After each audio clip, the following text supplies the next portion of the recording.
Be right back, you guys.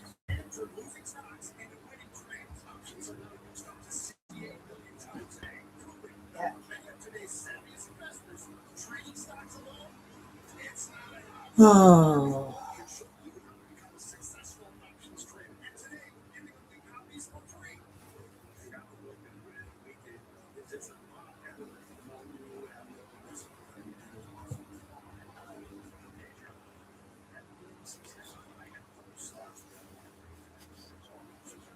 Okay, hello everybody. Happy Monday.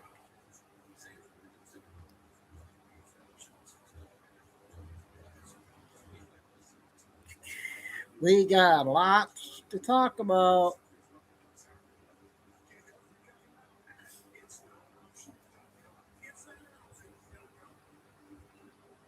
About a lot of good stuff. Again,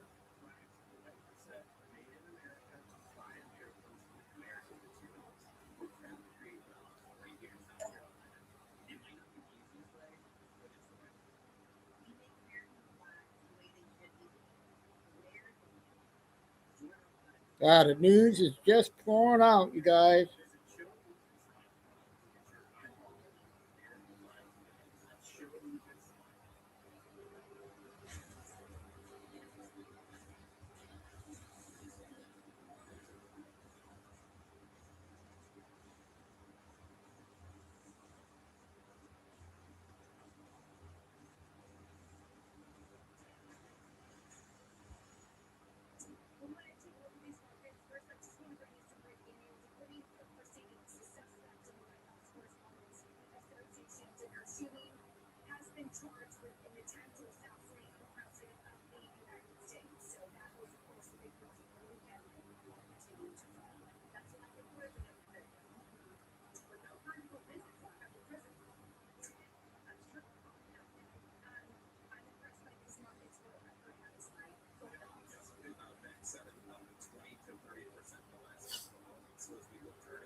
Today. All right.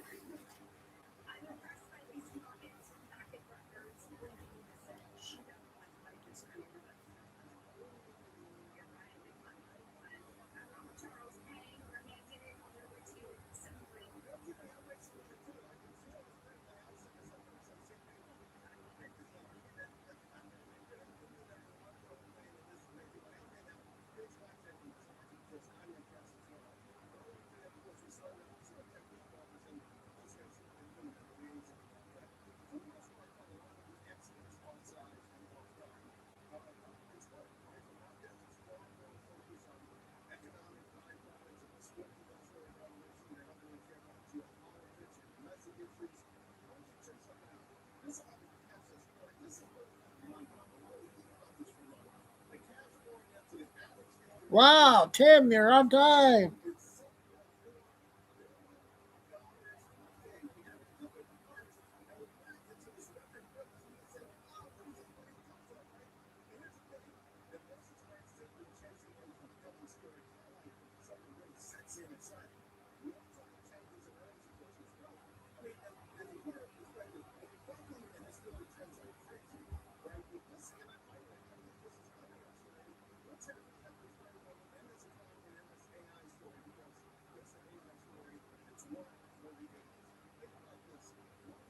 Yeah, we're gonna go 2, 3 hours. 2, 3 hours today. I got all my laundry done this morning.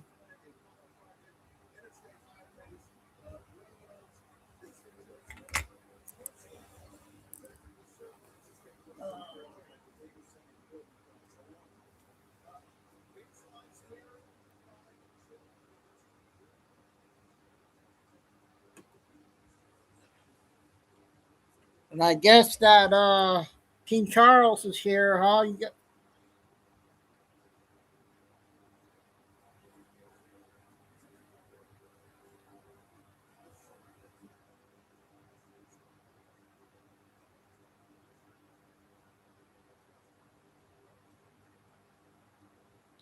I'm gonna try to cover everything today, but I don't know if I'll get to everything.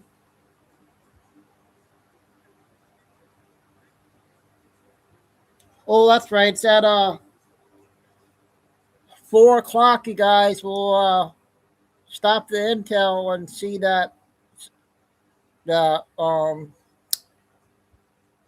conference with King Charles. It says 3:45 is when they'll be talking.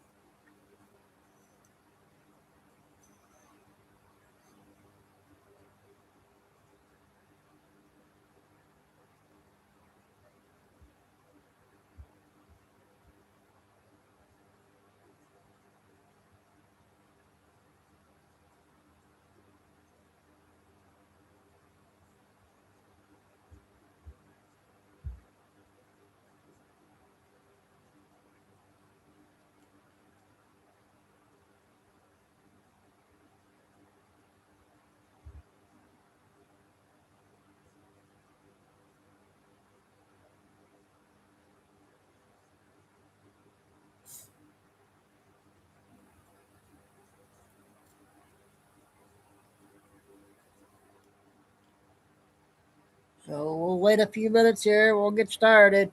We got a lot to cover.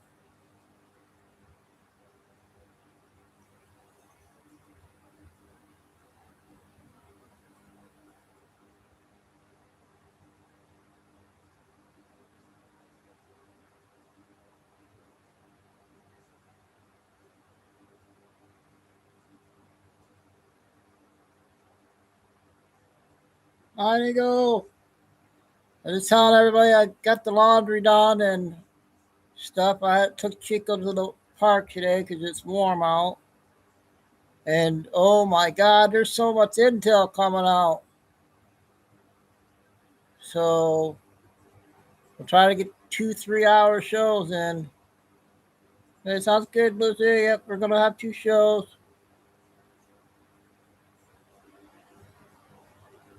I got everything to share today.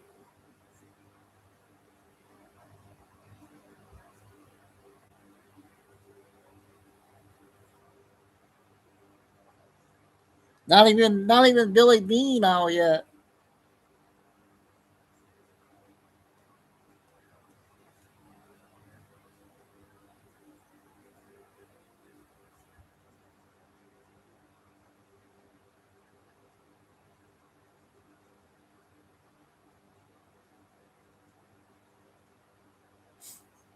Hey, so far, yeah, there's gonna a lot of intel coming out.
Okay, well, we're at the 10-minute mark. Hopefully, we'll get everybody in here during the show. I know it's 2 o'clock. People are getting off at work probably or at work.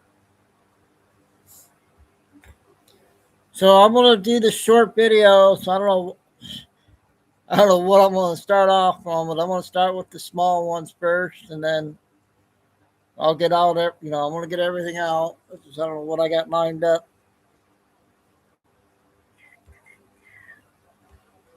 but we will go at 3:45 and listen for about 10 minutes when Trump talks to King Charles.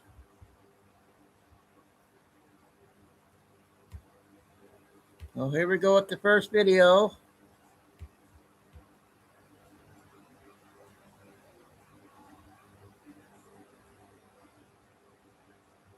What? I gotta log in this time? Wow. I shouldn't have to log in.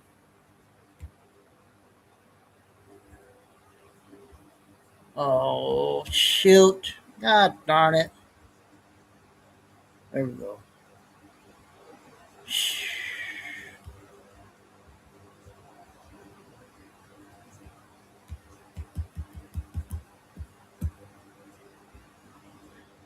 Oh, my settings are messed up.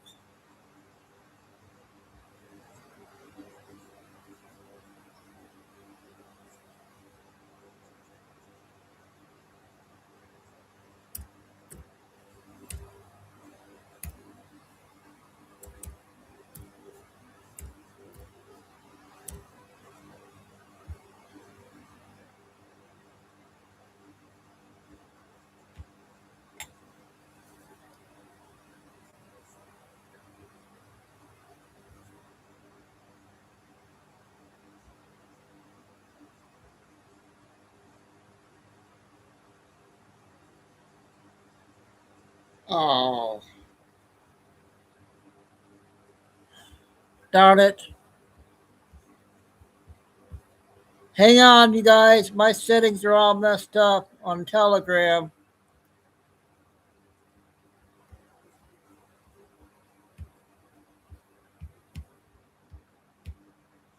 Shoot.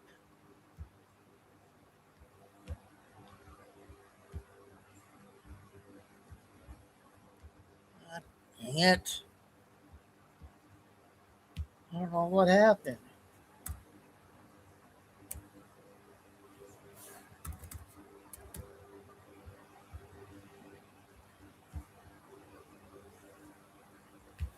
Why does this have to?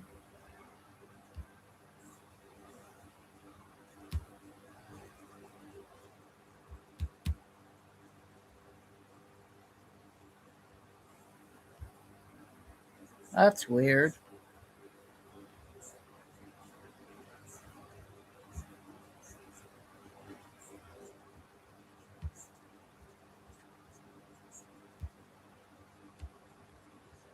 Well, now I gotta do it the hard way.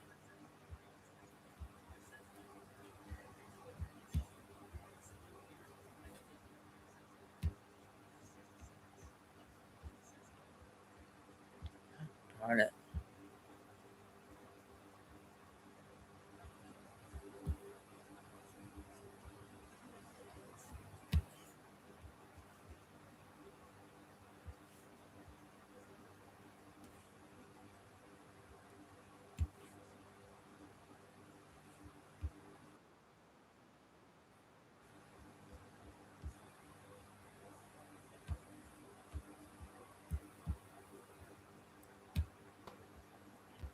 Oh. Oh.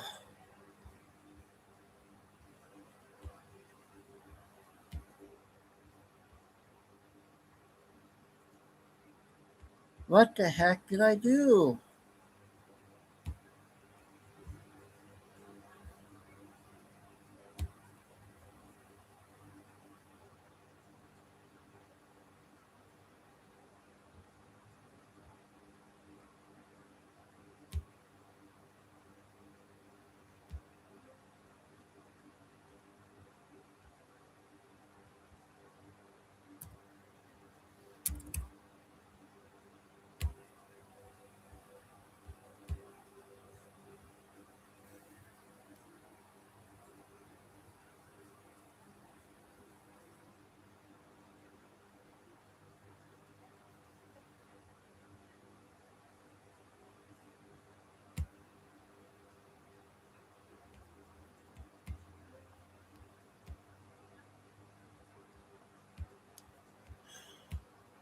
I might have to restream, you guys. My settings are messed up.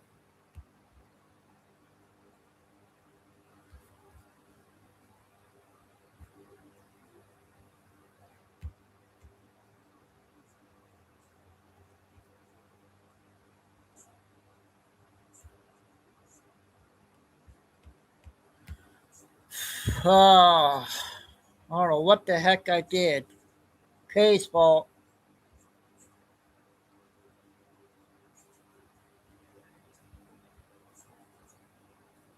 Well, how I got messed up with the Telegram app.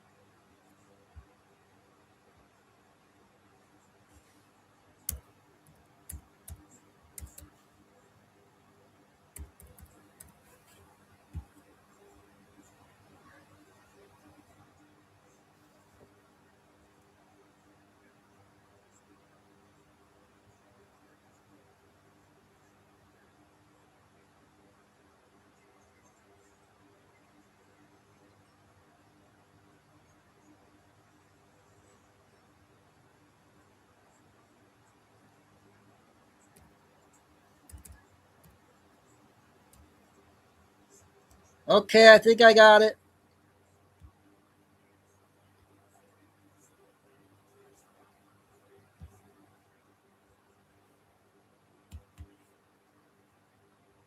I think I'm on.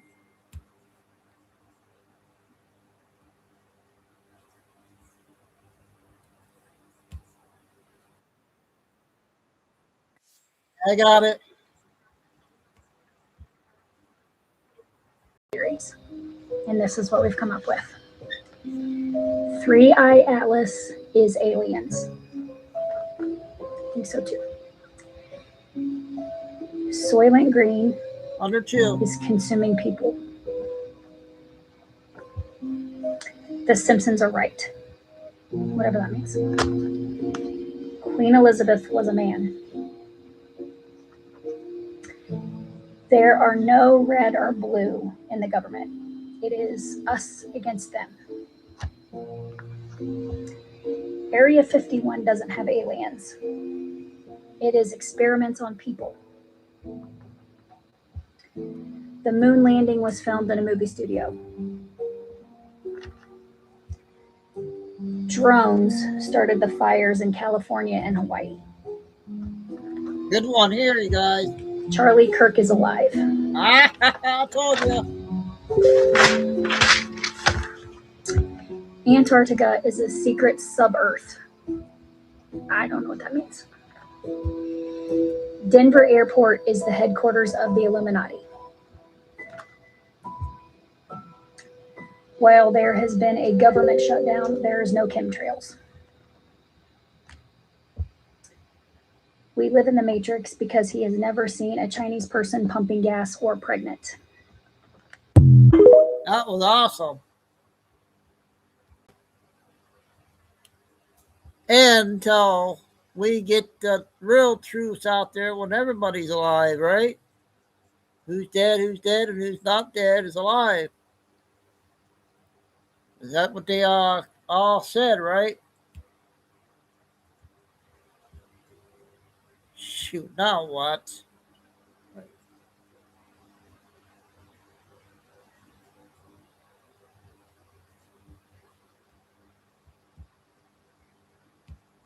This is fucking weird. Oh.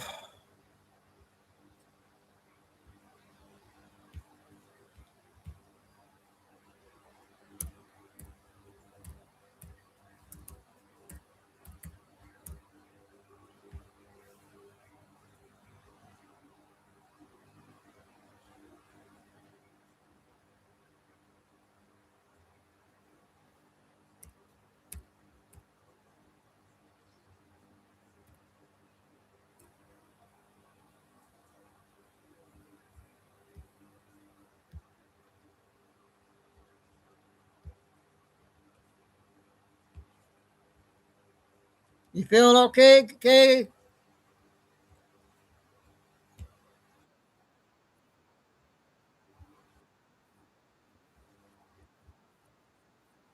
From here on out, you shall be known as 202. 2 minutes. But first, how is 5G connected to Smart Dust? 5G is literally how they are going to collect data from smart dust in real time. It will allow them to collect large volumes of data simultaneously. Challenges and concerns? Just privacy issues. So as you know from the previous video, there are a lot of uses for smart dust. So how would Wells Fargo use smart dust? Well, they're going to make sure 202 isn't 203. How are they going to do that? By performing facial and body recognition. So 202 is attempting to initiate a payment using a mobile device. The base station can send instructions to activate smart dust device 210 to authenticate user 202. The motes that make up smart dust can be suspended in the air and surround or be near user 202 while collecting data. In some embodiments, the nodes can be self-propelled and able to move around. So they can control these things. Some motes may move passively on the wind or using Brownian motion. The motes may also be carried by a user and released when the user attempts to make a purchase using a mobile payment or a credit card payment. I mean, am I reading this correctly? They could be carried by the user and released when the user attempts to make a purchase, like they can just fly away? It will be performing facial and body recognition. The optical data can also be used to gather biometric data, as in the weight, your facial recognition, your fingerprint data. In conjunction with one or more sets of data from the other sensors, the audio data can be used to authenticate your voice, can be used to detect your heart rate, your blood pressure, and other biometric data. Also can detect your body temperature and your breathing rate. It can also measure magnetic fields and read any RFID tags that the user may carry. And then, of course, there's GPS data to see the location of the smart dust. From everything I've read, smart dust is definitely the future of smart cities. Here's the thing, smart dust is none of us would ever know. If it's on us, breathe it in, how would we know?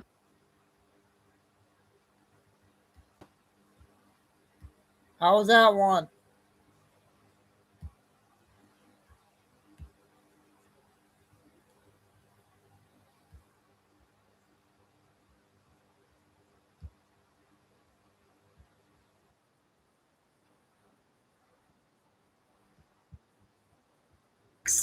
Because if you wrote the code to your reality, the real question is, why did you choose this timeline at this exact moment in history?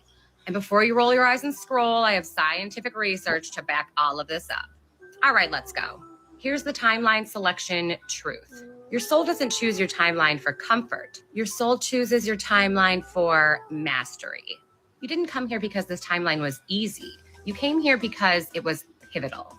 According to physics research, the anthropic principle, your consciousness selects specific universes from infinite possibilities. This is literally timeline selection in scientific language. You chose this timeline because it's the one where reality is shifting the fastest, where souls evolve at exponential speed. This isn't a punishment timeline, it's an acceleration timeline. According to trauma research, humans evolve after pressure, not post-traumatic stress. Post-traumatic growth. And neuroscience research shows that the brain rewires the fastest after upheaval or rapid change. So here's what most don't realize. You didn't incarnate to escape the matrix. You came here to upgrade it.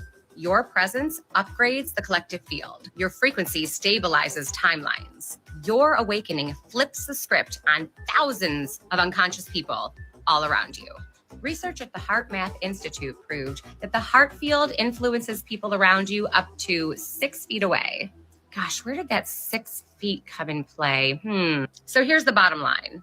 Old souls don't choose easy timelines. Starseeds don't choose soft terrains. And mission-driven souls choose the battlefield, not the vacation timeline. You came here because your frequency can handle the distortion. And you didn't come alone.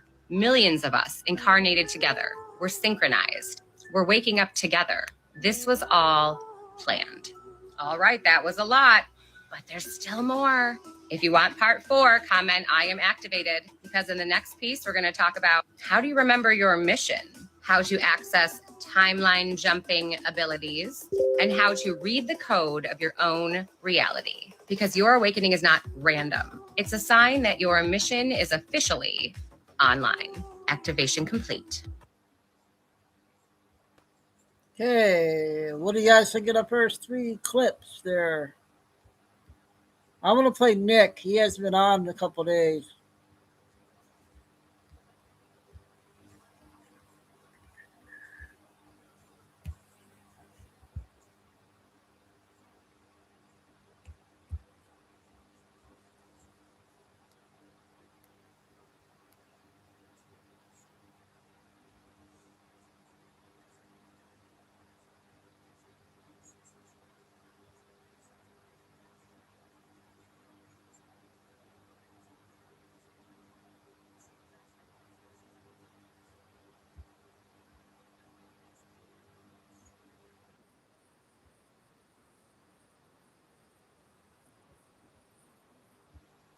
Now, actual 5-star reviews of Bob's Discount Furniture, performed by 5 stars. Ladies and gentlemen, we just got massive news coming from the Supreme Court of the United States, which just ruled on Texas's congressional map, which sought to add 5 extra Republican House seats before the 2026 midterms. We finally got a decision from the Supreme Court. We also just got a big reveal from Florida, as Governor DeSantis just unveiled Florida's new 2026 congressional map. And wait till you see this. DeSantis is playing hardball to expand the House majority before the 2026 midterms as well. And ladies and gentlemen, we are looking at potentially adding 9 seats to the Republicans, while at the same time, the Democrats' ace in the hole in Virginia is set to be most likely struck down by the Virginia Supreme Court and ruled as unconstitutional. So things are not looking very good for the Democrats. And we've got a lot to talk about today, ladies and gentlemen. So smash that like button and subscribe. And if you guys are on Medicare, then call our friends over at Chapter today. Don't wait. Call Chapter, because they are helping seniors every single day save money on their health care. A lot of you guys out there are on Medicare and you think you got it covered, but ladies and gentlemen, there are thousands of Medicare plans and you might be overpaying. A lot of seniors are finding out that doctors that were originally covered under their plan are no longer covered. They're having trouble getting their prescriptions filled. And that is because the Medicare system is corrupted. And I want you guys to be in good hands. Chapter, they're the only national advisor that goes through all of the Medicare plans available and matches you to the right one using a data-driven system. And they don't charge you a dime. Calling them is completely free, so don't wait, don't put it off. Call them today. And hey, you might find out you're already on the best plan, but you'll get that peace of mind by calling Chapter at 586-250-2968. That's 586-250-2968. And without further ado, let's get into this amazing news. So this is coming from the Gateway Pundit. Massive win for the GOP. Supreme Court reverses lower court block and greenlights the congressional map that will deliver up to 5 extra Republican House seats in 2026. So this whole thing started with Texas. Texas was the first state to do it, and they kicked off this war, which led to California with Prop 50, and we had Utah and North Carolina, all these states that are redrawing their maps. They're in a race against time. This all started in Texas, and the moment that Texas attempted to add 5 seats to the Republicans with their map, then the activists stepped in. We had a bunch of people losing their minds, leftist civil rights groups immediately suing, arguing that the map was racially gerrymandered. They said that the map was drawn on the basis of skin color, et cetera, and they tried to get this shut down, and they got a district court judge to issue a ruling blocking the map. And they said that Texas had engaged in unconstitutional racial sorting when drawing the districts, and they got an injunction to block the map for the 2026 cycle. Well, guess what? The Supreme Court said otherwise. There was a 6-3 ruling that just came down the pipeline. The only dissenters were, of course, the 3 liberal justices, and the Supreme Court basically said that this case is likely to succeed on the merits. We are reversing the lower court's decision to block the map, and we believe, we presume that the legislature, the lawmakers in Texas, acted in good faith, and they did not gerrymander on the basis of race or skin color. And in fact, in their decision, they said that the lower court judge that said that the Texas legislature did racially gerrymander failed to make any argument whatsoever to justify that decision. So you basically just made stuff up to try to block Texas's congressional map. So the Supreme Court has just upheld Texas's congressional map, and we are going to have potentially five additional Republican seats in 2026. We just got the green light. Now, let's get into Florida. So Florida Governor Ron DeSantis has revealed the new redistricted congressional map for the state of Florida, and it shows the GOP gaining an extra 4 House seats.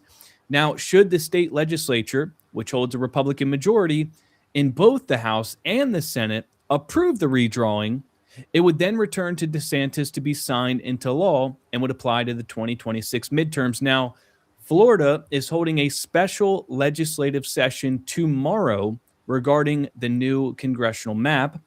And we have a quote here from Ron DeSantis, who says that Florida got shortchanged in the 2020 census, and we've been fighting for fair representation ever since.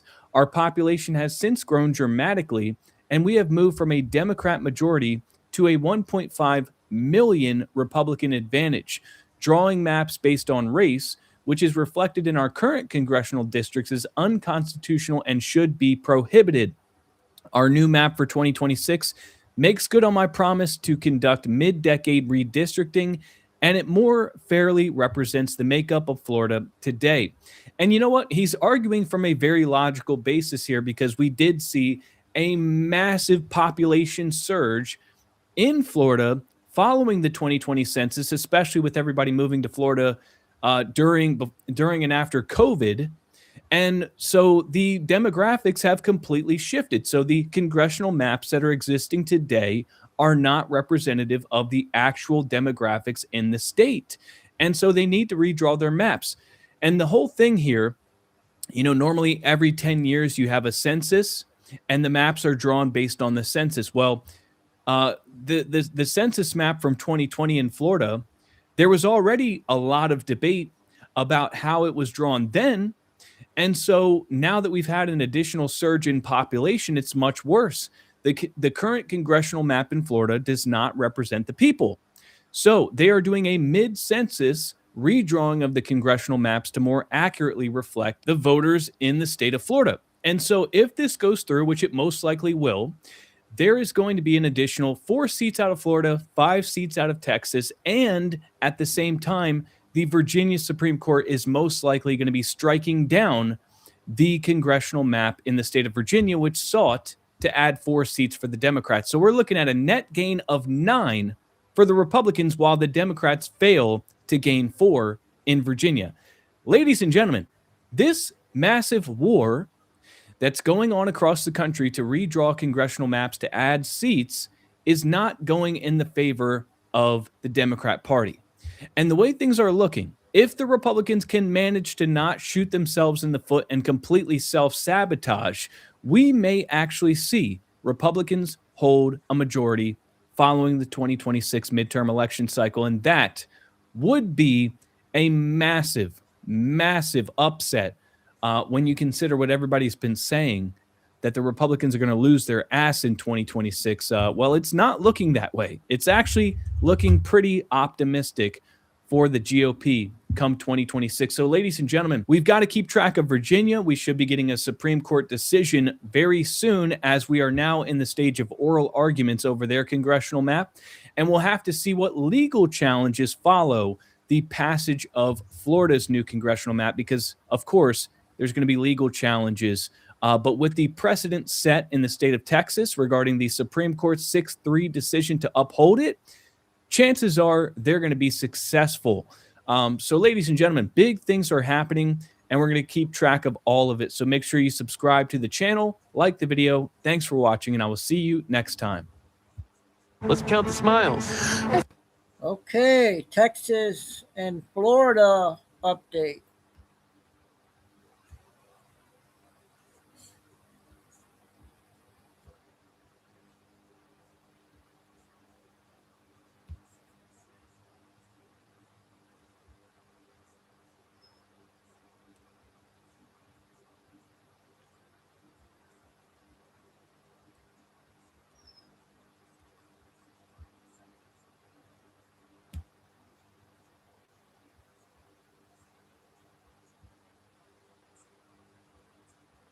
Ah, darn it.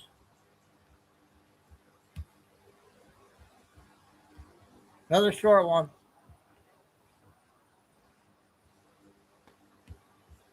That I put out yesterday on the Trump assassination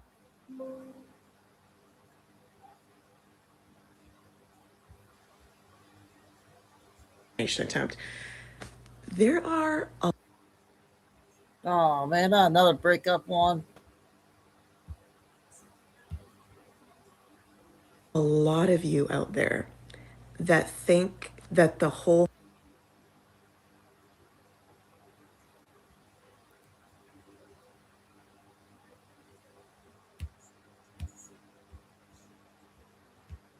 I gotta do another one. That won't go through, you guys.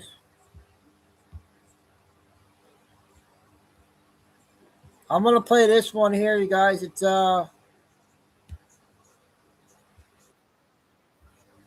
about 15 minutes, I think, on this one. Did we play this one yet? I don't think we did.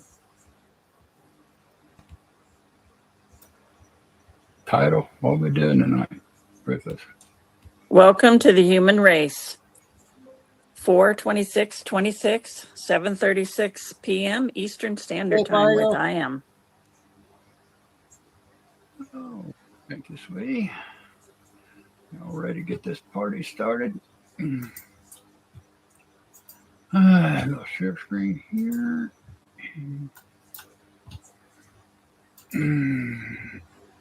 Oops, wrong screen. That's the one I'm working off of. I'll show you that one anyway. But there, that's going to be our display screen. And since you already saw it, we'll bring the folder over, and we're going to be going through Dan Scavino, Mr. Poole, Trump, and MedBeds. If we can get through these 4 decodes in a couple hours, we'll be doing good. You guys okay with him, right? Yeah, we'll start off with our motivational video, and it's from Spiritual Street Fighter and the Penguins, and leads right into the Dan Scavino, Dan Scavino decode. It was really good, but it was his AI rendering of it, and I thought it was really good too. So here you go.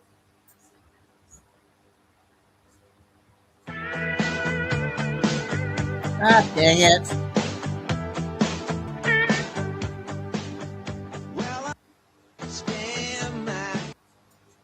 All right, so the first one come in at 9:58, April 24th. Okay. Can you read?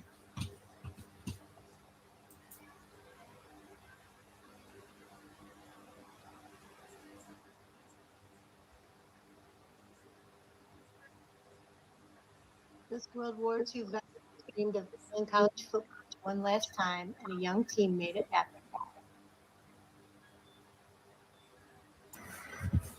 Yeah, we got the video.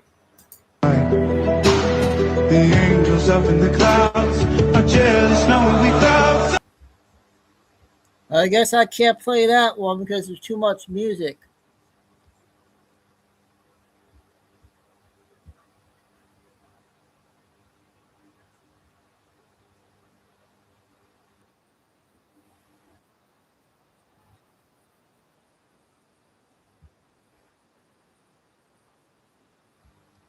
Minutes on this one. Democrat president, Democrat government, that they will be as motivated to stop this fraud, because it seems to me there was a hand-in-glove situation, particularly after COVID with Joe Biden and the various Democrat governors, that we will just turn a blind eye and the patronage system will continue. And it's very difficult to break that up. There's a lot of reasons for Democratic leaders not to take this problem seriously. It goes against the grain of what they've been preaching, which is that we can give this service away, whatever it might be, and it's going to be safely delivered and everyone's going to be happy when it occurs. Instead, what you're really doing is you're farming a lot of these problems. You're making the problems actually worse by throwing money at them, because bad actors get involved and get engaged, and they can cause real damage to the system.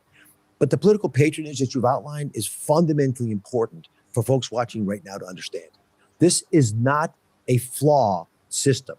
This is a feature of the system for Democrats. It's a good thing that you can actually enroll more people on Medicaid than should be on Medicaid, because you might be able to get them to vote. It's a good thing that you can actually throw money at some of these problems, because some of the peaks of benefit are going to be your voters. And if you have a jobs program masquerading as a Medicaid support program, personal care services, that's not bad for your state either. Then you bring unionized employees on board as well. It's a perfect storm. It's just what you want. And I just want to lay this out as cleanly as I can, because when I first started getting involved in understanding the magnitude of the fraud, I was purely focused on how it was that these guys got so good at stealing money from the federal government. Only after I delved into it a little deeper did I appreciate that it wasn't a flaw that we were letting this happen. It was a feature that was tolerated by a prior administration, not just here in Washington, but across the country. And we don't want that to repeat itself. If you're going to win an election in the future, I don't care what party you are, you do not want to tolerate fraud. It completely undermines the social safety net of this nation. And illegal migration, I remember during the 2020 Democratic primary, every single candidate on the stage put their hand up and said, yes, they would give free healthcare to illegal migrants. And that seems to be what happened. Do you know what percentage or how much of the Medicare funds have gone to illegal migrants?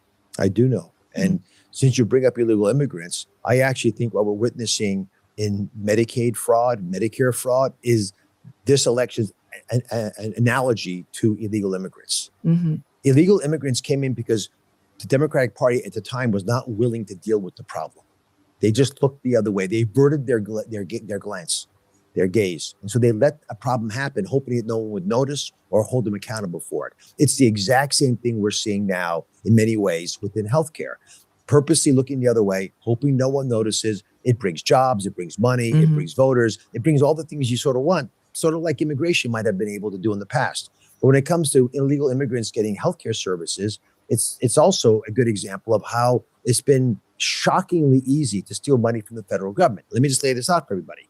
You pay federal taxes. No matter where you are in this country, you're paying federal taxes.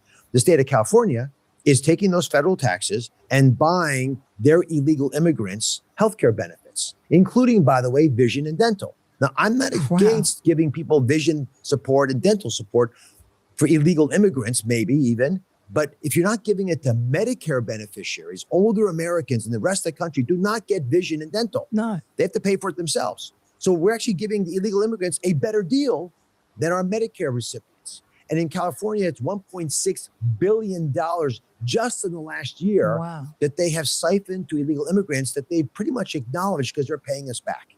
Now, there's several other states that are also using their state Medicaid plans to wrongly support illegal immigrant elective procedures. If you have an emergency, you're going to have a baby, you're in an accident, you're getting a care. It doesn't matter if you're a legal immigrant.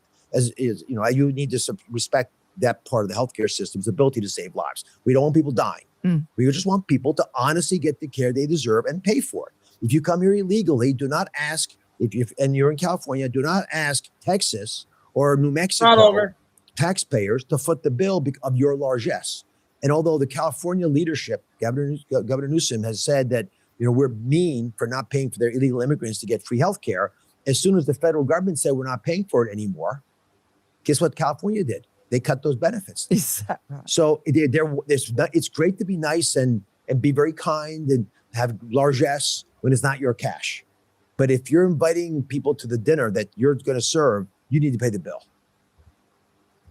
How's that interview?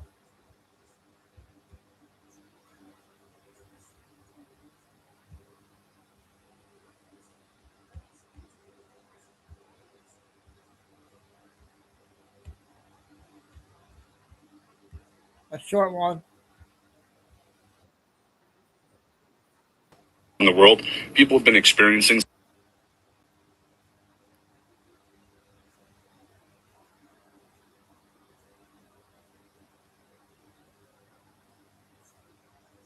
God.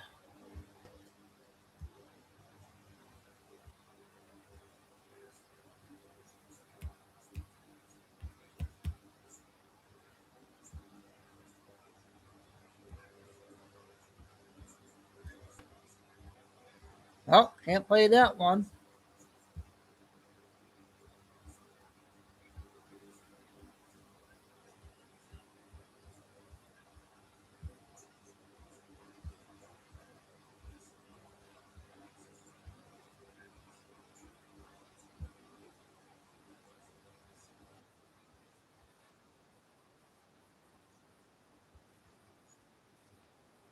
Parole.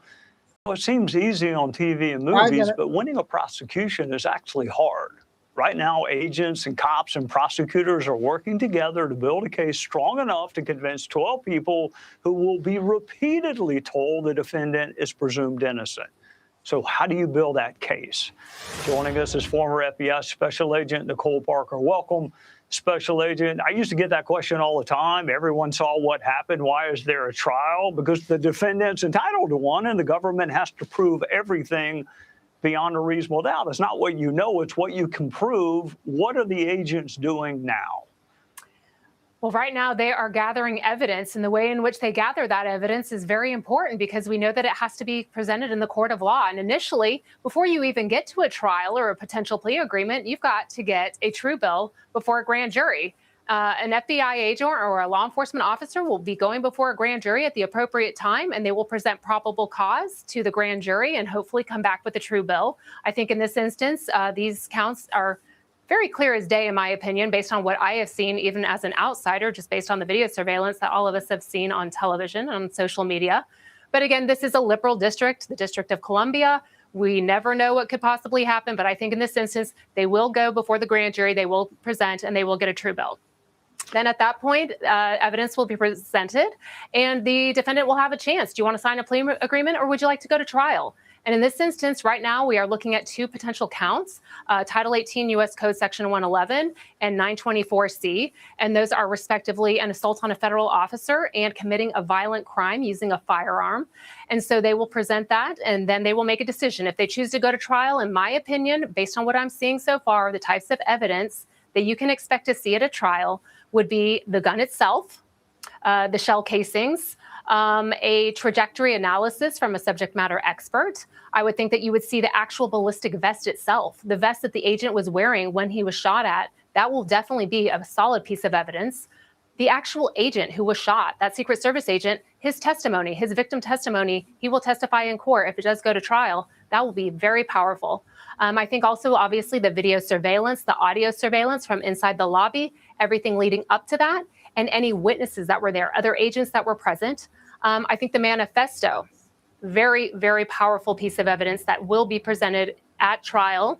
Any communications, text messages, emails, things that really talk about the frame of mind of the defendant.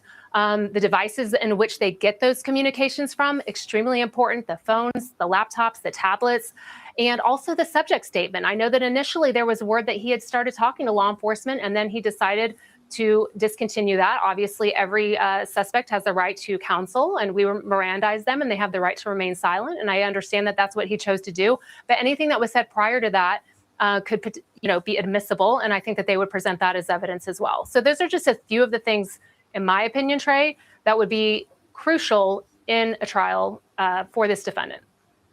All right. Looking at the footage from last night, I saw something that to me separates cops from the rest of us. We get to leave, we get to duck, we get to hide under tables. Cops don't. They stand up and they're fully exposed and they protect the people that are hiding under the table. President Trump is singing the praises of the police, but there are some that are blaming them for the security failure. If you want to blame the hotel, that's fine. I don't blame cops. President Trump doesn't do it. Those were the ones up there exposed while everybody else was hiding under a table. How do you see it? You know, as a former agent, I can tell you that when you are expected to put your life on the line every single day, that is a huge ask. And of course, that's what you do. You take an oath. But yet at the same time, I think, you know, civilians need to respect that. You're looking at individuals who are willing to do that for complete strangers. And it's a very, very high pressure job. Not every agent comes home alive. Not every law enforcement officer comes alive because they are willing to pay that ultimate sacrifice.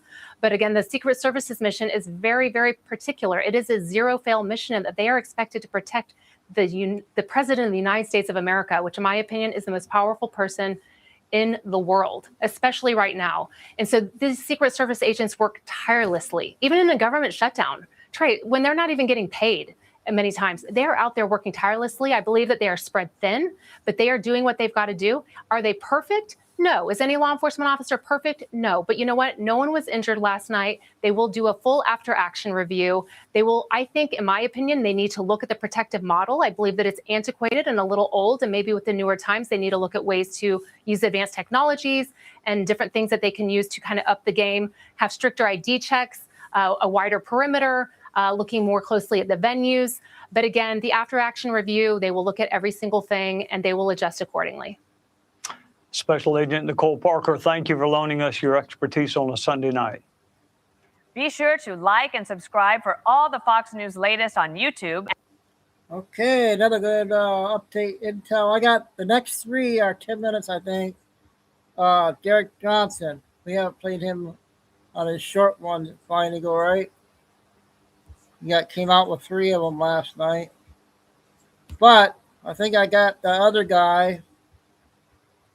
See, he's up top here. Yep. We're going to play him first. Peck. It is April 27th, the year of our Lord, 2026. This is EPAC, the news you need. I'm your host, H.G. Gerner. I'm a little bit emotional right now because I've been doing some research and digging and stuff. And we have to, first off, I want to show you something, okay? This is Obama basically saying that for the most part, let me read this to you, okay? I'll show it to you again. He makes the claim. Obama claims shooter's motives is unknown. The shooter's motive is not known, even though we have a manifesto.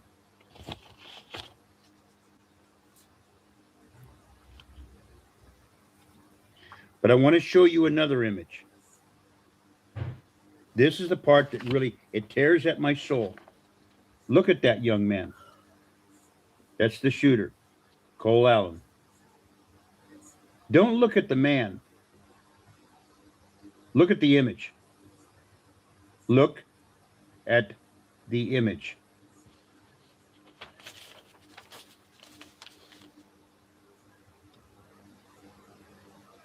This tears at my soul.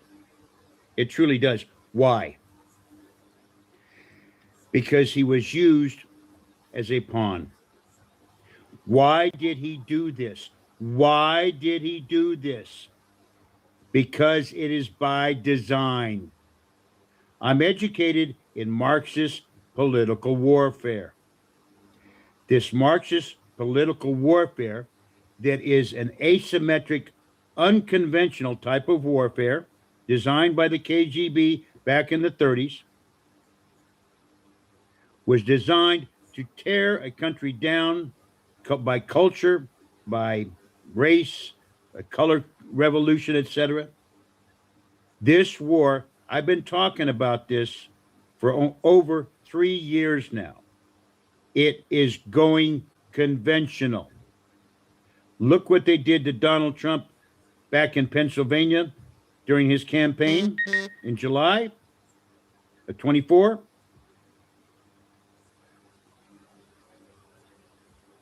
Look what they did to Charlie Kirk.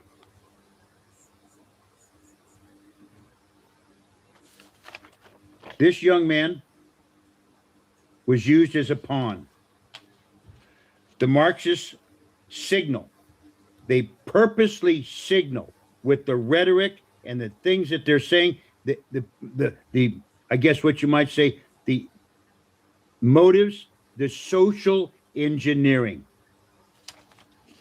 Mr. Cole was used as a pawn. His life is over. Before this, maybe 4 years ago, he was on the news talking about had a bright future, etc. What the hell happened?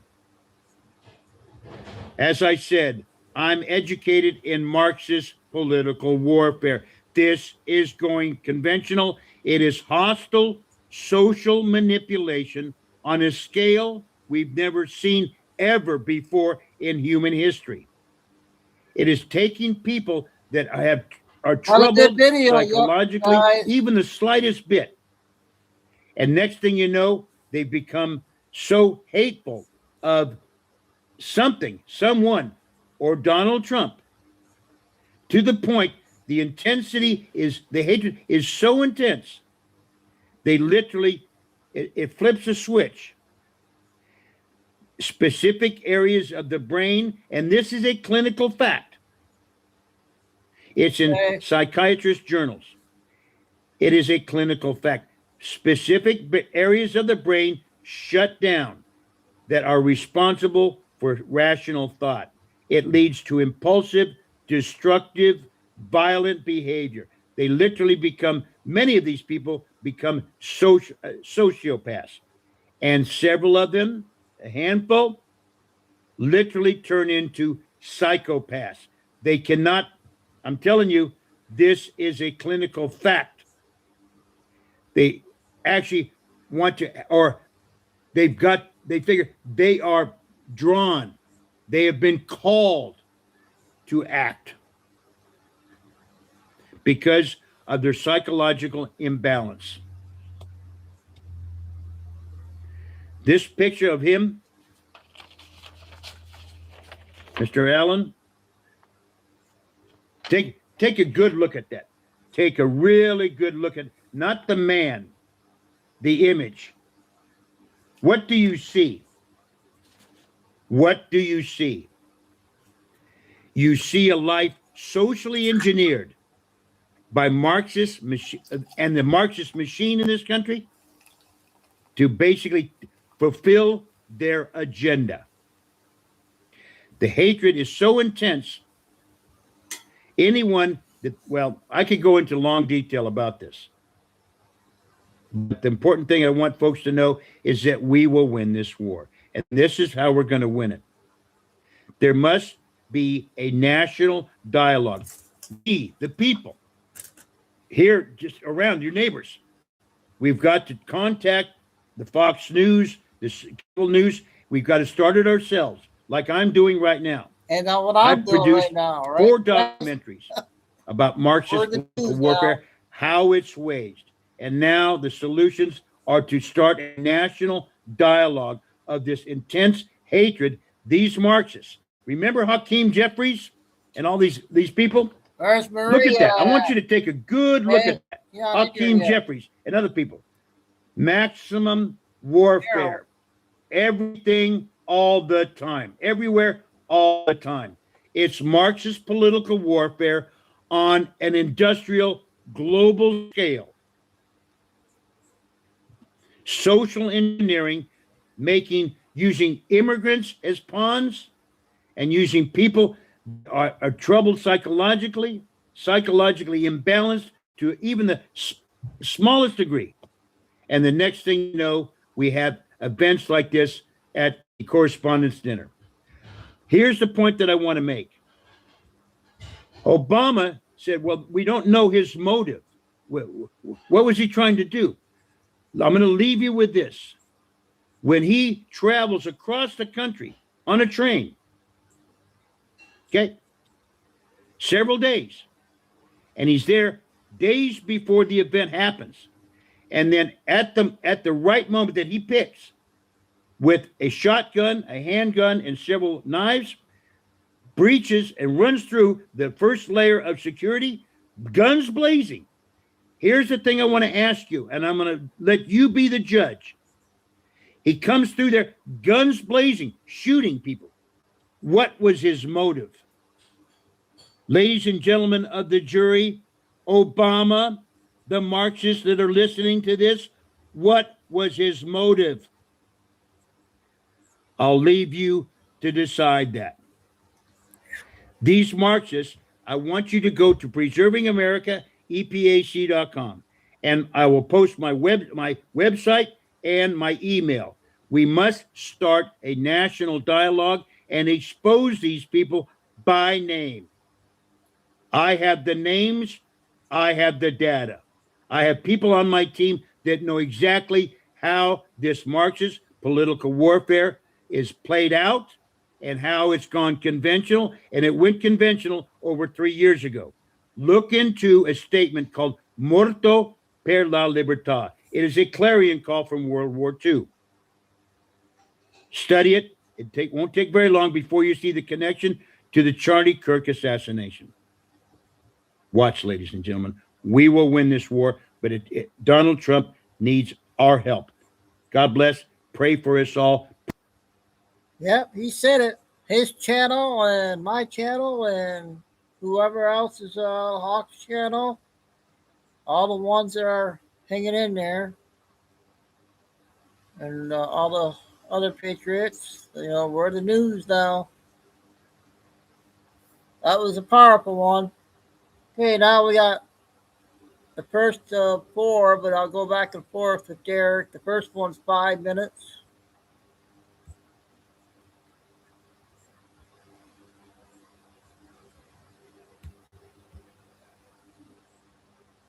Oh, wait, we'll play this one.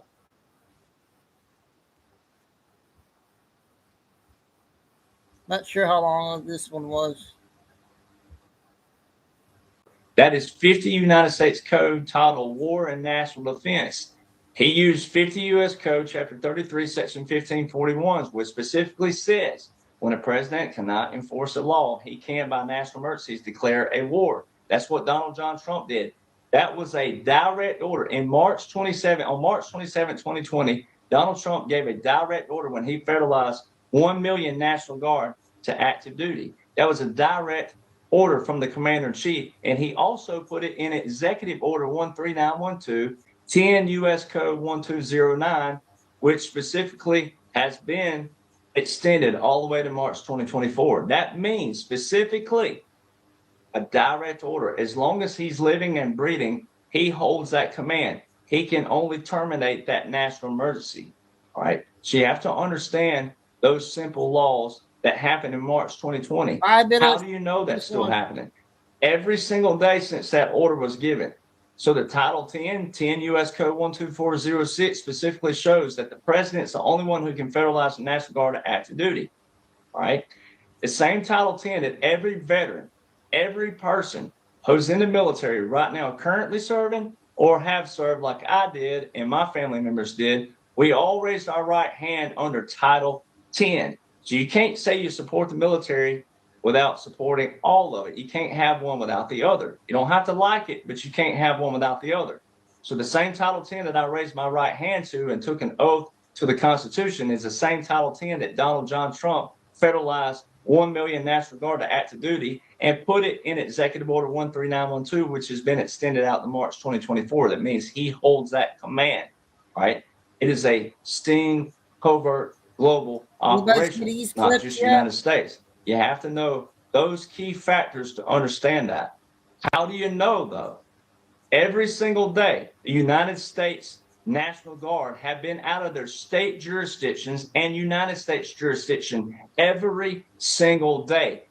Multiple aircraft hundreds of aircraft, thousands. All right, I have thousands of pictures documenting this, and that's just what little bit I can take, and that's also what little bit they're showing you on the radar, as they don't show you everything that's in the sky with our military. Also, the other thing that shows it is this. It's the United States Army, 3rd Infantry Division, who performs all inauguration services for the president. They're known as the Old Guard, also known as the official presidential salute battery. They use 4 cannons, 1, 2, 3, 4, 4 cannons. You can go back and look on YouTube. You can look all the way back to JFK, 4 cannons for inauguration services. It's also the United States Army who performs the funeral services for presidents. You can find that on usstate.gov. Go to your search engine and type in military honors, funeral services, comma, anything. Just type in the keywords military funerals, Army, and usstate.gov. It will pull up the .gov site and it will show you this. All right, so United States Army who performs all funeral services for the presidents. All right, they use 3 cannons for those. All right, how come on January 20th, 2021, January 20th, 2021, get that straight, not 2017, 2021. How come the whole world thought they saw Donald Trump right off into the sunset, all right, as a former president? How come Donald John Trump received a full-grade constitutional measures and also full-grade military inauguration service with 4 cannons? And how come on the other side of town, right? How come the whole world thought they witnessed a Joe Biden inauguration? Come Joseph Robinette Biden Jr., how come he had 3 cannons? That's how you know. You're living through biblical, monumental, historical world history. And there's an outline that shows you a starting point with laws and orders via .gov and .mil sites that Donald John Trump is still legally your commander-in-chief. And we're living in a covert sting operation, world operation, with multiple allied partners all around the world doing so. And you have visuals every single day. Now, you have to know those laws and orders and understand what you're looking at. It's just that plain and simple. You don't have to like it, but it is happening, and it's beautiful for those of us that know what's going on. The Congress gave. Okay, I got another 5-minute one.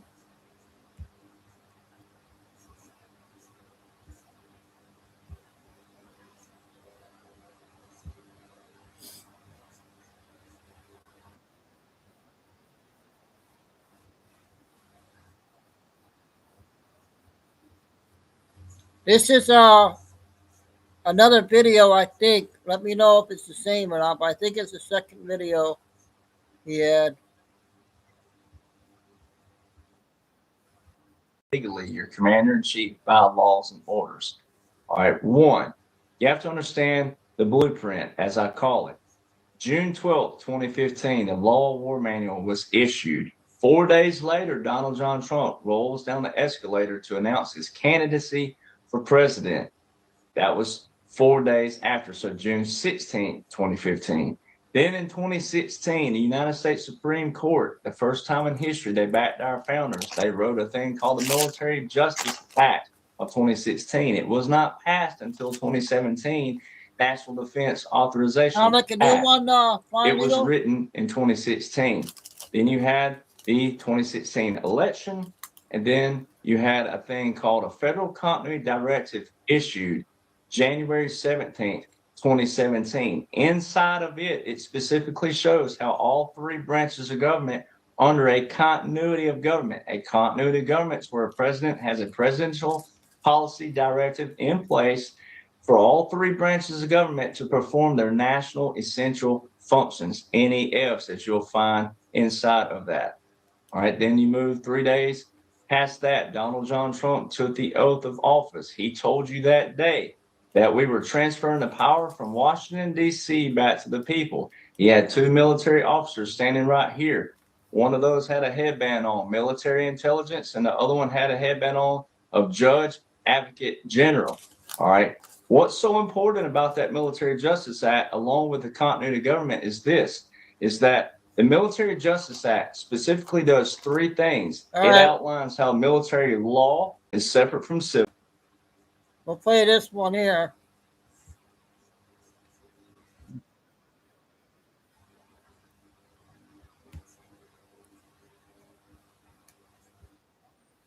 I got two other ones. So let me know if you haven't played these two yet. Caught and you catch them. Like I've caught a few people trying to steal from me. I've caught people. You know what they do? They talk more trash when they're walking away. I think this one's 10 minutes. Because if you're the one that goes, you know what? I'm not going to beat you. I'm just going to catch you and expose you to the people. That's not actually whooping their butt or anything like that where it's like, you know, they can't talk or something. No. What do? They get caught. They get humiliated. But when they're walking away, the more they walk away, the bigger their mouth gets. That's what people do. So you're seeing that the SEC commissioner who just he resigned, right? Because he was going to get fired anyway. But he resigned. What did he do? Oh, we don't need to be doing this, that, and that. Bye, Felicia. Get your ass out of here. Bye. Right? They talk more trash when they're walking away, but when they're in front of you and they're right there in front of you, they don't say a thing. That's what happens. So a lot of people are still following that rhetoric and you're following that versus seeing how awesome this is. Let them talk. Let them be all whatever. Let them act like an idiot. They got their ass beat. If they can't take it like a champ, take it on the chin like they're supposed to, let them show their true colors because that's why they're leaving in the first place. That's why they got caught. That's why they got humiliated. That's why they're being removed. That's why they were asked to resign because they may not be a criminal, but they're saying, hey, you're just no good. You need to go ahead and resign or I'm going to do it for you. All right. So that's what you're seeing right now. You're seeing all these podcasters who didn't know what's going on. You're seeing all their true colors come out. Now they're starting to say, oh, this. Now you got some out there who've been patriots. Now they're saying, oh, I think Trump is part of the deep state. What? What in the world? Get out of here. Like, so they're showing it when you hear stuff like this and you hear, oh, the military is being weaponized to go against the people. Oh, they're not. President Trump's made proclamations. You don't know what's in place way back here. This is an operation. Once again, it started way back here, long before, right in this crease is where it started. When you didn't know anything about anything. This is where it started, in this crease back here. They didn't just go, oh, we got in. Let's devise a plan. No, it didn't work like that. Sorry. The military's been in control the whole time. The military walking down behind President Trump, January the 20th, 2017. Military intelligence, judge advocate generals. Guess what commissioned officer was president for President Trump for the firing of the cannons, the 4 cannons for January the 20th, 2017, excuse me. Military intelligence. All along the way, the fake soldiers for Joe, the only thing that's been real, insignia on them. Military intelligence, judge advocate general, civil affairs, and psychological operations. Oh, a PSYOP. Oh, imagine that. Whoa. Yes, the only 3 insignia that's been consistent the whole time around Joe, even though the regulation uniforms were not regulation, they were not regulation, nothing was regulation. The only thing consistent was the insignia that you're watching a special operation, military intelligence, judge advocate general, civil affairs, and psychological operations. Those two, they're together. It sounds like it's 4, but it's only 3. Civil affairs and psychological operations are together. All right. When you call somebody out or they get caught and you catch. Yeah, I got one more. Derek Johnson.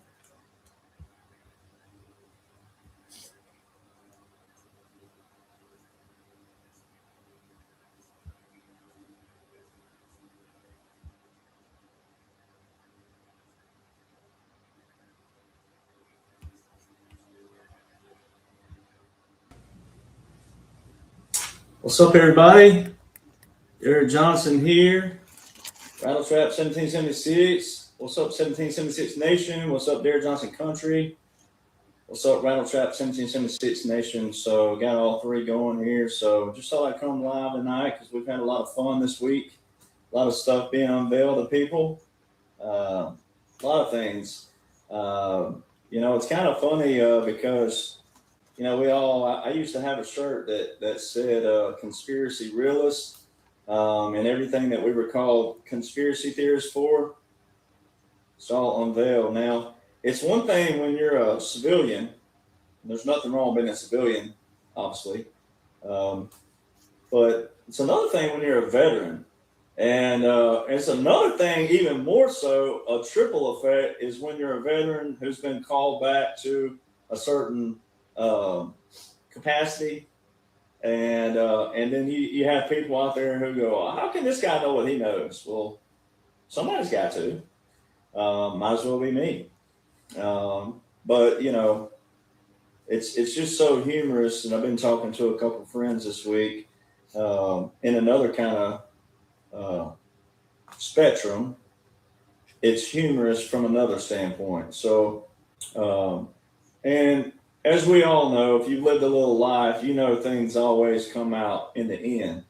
But I'm going to paint a little picture tonight because we're going to talk about more intricate things that happened this week more than the broad picture. But I'm used to painting the broad picture because you kind of have to in another kind of manner. But at the same time, tonight I'm going to get a little bit more intricately. But there's no way President Trump did this as a civilian, regular president whatsoever. And it's another thing to see it weekly. Well, let's do it this way: daily, weekly, monthly, and now yearly for myself. It's one thing to sit and I look at messages all the time. We try to get as many as we can. But when you're looking at messages and you're looking at comments, it's kind of humorous at this point for me because I'm like, well, my job's not to persuade you or to coerce you. My role in the oath of any military personnel, for that matter, to the actual terminology of the oath, but also terminology of our foundation, it's not to persuade you or coerce you. It's to guide you to the answers. All right. This is what President Trump's working with. And you don't have to like it. You don't have to love it. You still don't have to like him. You don't have to like me. But this is what he's working with. All right. And if you truly care about this nation and you truly want to see things cleaned out, then you should know what I know. All right. Now, we've had people say stuff like, why do you think you're the center of attention? Well, I'm not the center of attention. But when intellectual property is stolen, all right, that's a completely different spectrum. All right. Everything that I talk about are public laws and orders, but I have a unique thing that became a thing called the documents first, which are now 4.5 years old.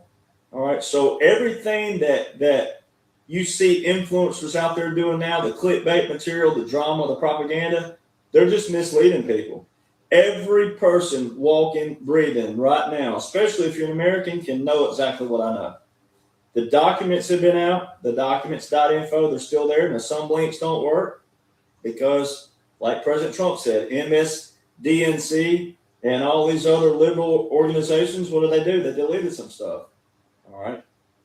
And then you have my books. I'm going to write something down real quick about myself and something. Even though the pen ain't working. I write so much. So then you have these books right here. These are straight off the top of the dome. I wrote these straight from my brain. All right. I drew a little outline. But these are #1 bestsellers. It's part 1, part 2. All right. See the difference in them. We didn't talk too much on that one. All right, we got him all cleared up with 4 of his 3. Now we got the first bidding is 10 minutes, and I got the next 4 after that is the lady, one of the ladies there on TikTok.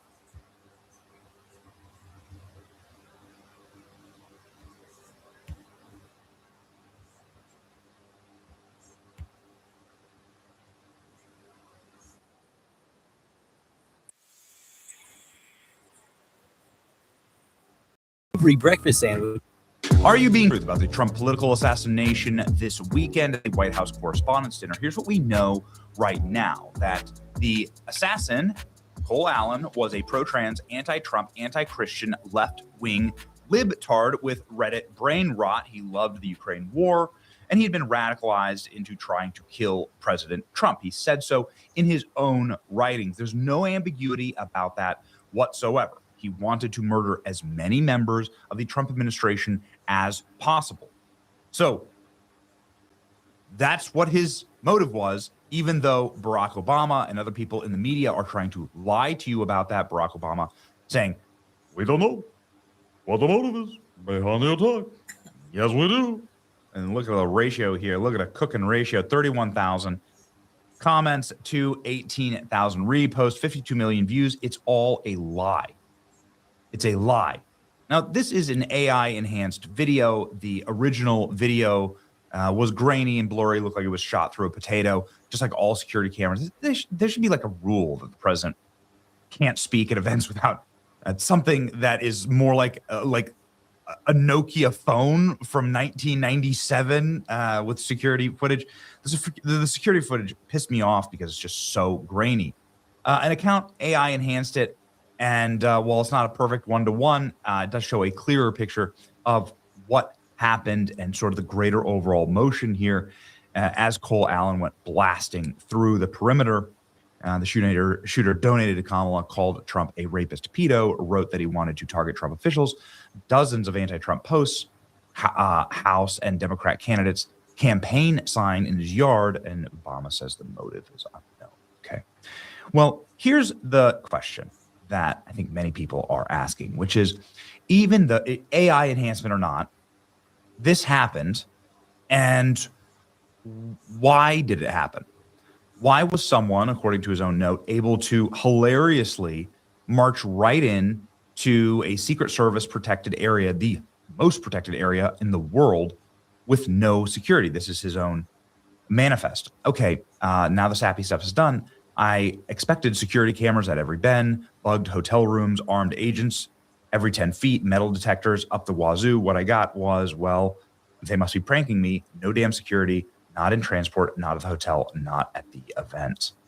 Like, the one thing that I immediately noticed walking in the hotel was the sense of arrogance. I walked past with multiple weapons. He had a bag full of weapons. Not a single person there considers the possibility that I could be a threat. Well, that's bad. This is something that we have to fix. There's reporting out right now from Susan Crabtree about the sort of egregious number of security breakdowns and failures, and it looks like the Secret Service is putting a lockdown on anyone who's speaking out about this event, because it is once again another failure in a long line of failures to protect the president and the administration. Was the Secret Service uniform division officer shot last night a case of friendly fire? This is the question. I just asked the Secret Service about the possibility that the officer was hit by another Secret Service officer or agent based on the analysis of the video below. So here's the video below. Again, we are going to state this out front and for the record. This is not the original video. This is a AI enhancement of the original video. It's not a perfect one-to-one. Nothing in AI ever is. And what it generally shows, and what you can see in the original video, is that, you know, it shows the general motions, right, of what was happening last night, right? So here's the original video. You can see the figures, the people, the general motion of the shooter through the scene, and you can obviously see the unholstering of weapons and the firing. You could hear 5 to 7 shots fired in every video that captures the actual audio of the firing. And so this is a great question, which is, did the Trump assassin actually get off any shots? Or is this a case of friendly fire? Because there was a Secret Service agent that was shot. So what's going on here? Even though the Secret Service agents and officers acted heroically to save lives, there are serious errors when it came to establishing the appropriate perimeter around the event. So many cabinet members and dignitaries, how many close calls does Trump have and get before Curran, he's the head of the Secret Service, and others at the Secret Service lose their jobs? A former administration official asked for an interview with Real Clear Politics. This guy is going to get this guy is going to get killed and everyone will keep their jobs, the former official remarked. A source familiar with the presidential security protocols said White House Chief of Staff Susie Wiles oversees the Secret Service and let Curran remain in the job despite numerous failures on his watch. They're about to fire Cash, and he had nothing to do with this. Susie oversees the Secret Service. It's a failure after failure after failure. She gets nothing to blame, the source said. Okay, well, now apparently there is a gag order on the Secret Service from the actual administration. Let's go ahead and read. Secret Service agents were on a gag order. I'm told that the gag order on the Secret Service over what exactly occurred last night in terms of who shot whom. Oh no, that's not good. Sources in the Secret Service community are raising friendly fire questions based on joint analysis of the below video, and which was shared with me. Analysis, the video shows two officers in suit looking opposite directions, distracted by a female walking by. There are two uniform division officers in uniform, deeply engrossed in conversation. All three U.S. service officers are totally oblivious. A gunman running towards the checkpoint with a weapon in hand. He did have a weapon. He had a shotgun. A uniform division officer pivots and steps back with a handgun, draws and fires on the gunman. A uniform division in suits gets hit and shot by shot fired at the gunman by a uniform division in uniform. He hunches over but still remains standing while stepping back and pulling his handgun out to fire at the perp running through the checkpoint. Then you see 3 or 4 U.S. Secret Service agents firing at the gunman. They all missed, by the way. You all missed in this empty hallway with this gunman? I mean, I know he's moving pretty fast, but like not at this point. The gunman is running away, yet no shots hit the gunman. It's worth asking questions, right?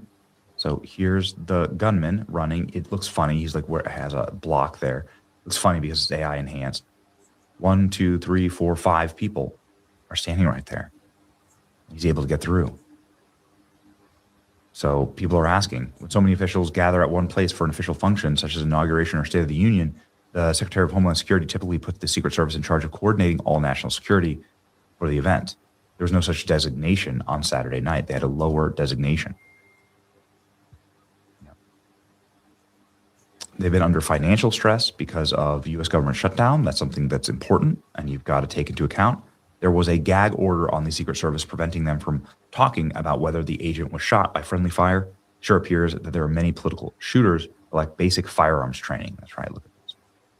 It's what everyone's making a joke about. Once again, people are like, wait, do we have the Lady Ghostbusters still in the Secret Service? White House shooter immediately noticed there was no security, very lax security. Yeah. We changed hotels at the last minute yesterday, and I booked a room at the Hilton at 3 p.m. I was never asked for a key, but I could have produced one from a different city. Never asked for an ID, waltzed right through the lobby and the lower ballroom like I own the place. Yeah, it's really unsafe. Shooter wasn't hit once, not once, says Lawrence Jones. Yeah. Why is President Trump's Secret Service still employing DEI agents? Great question. Lady Ghostbusters back in action. Ugh. Anyway, ladies and gentlemen, what do you think here? We're going to talk more about this on the show, but it seems like there are still major critical security lapses. I want my president to be safe, to be alive. I don't want these kind of things to occur in my country. I am sick and tired of having to watch people try and kill my president and nearly succeed. It's your boy Benny. Like, share, and subscribe. See ya.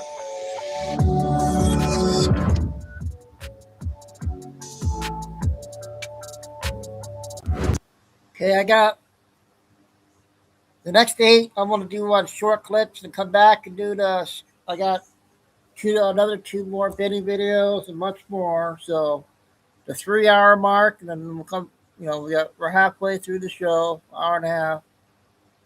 And we'll come back at 7. Still no Billy Bean out yet.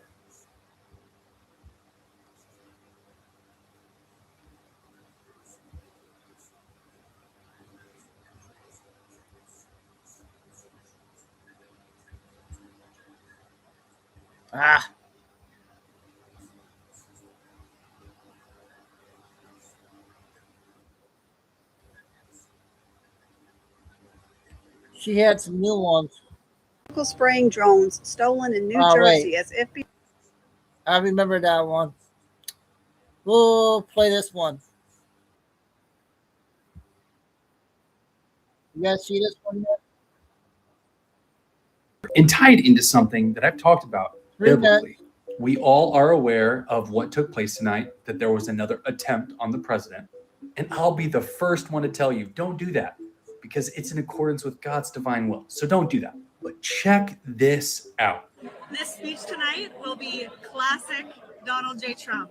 It'll be funny. It'll be entertaining. There will be some shots fired tonight in the room. So Caroline Leavitt literally says that during Donald Trump's speech will be fired, which in itself is interesting.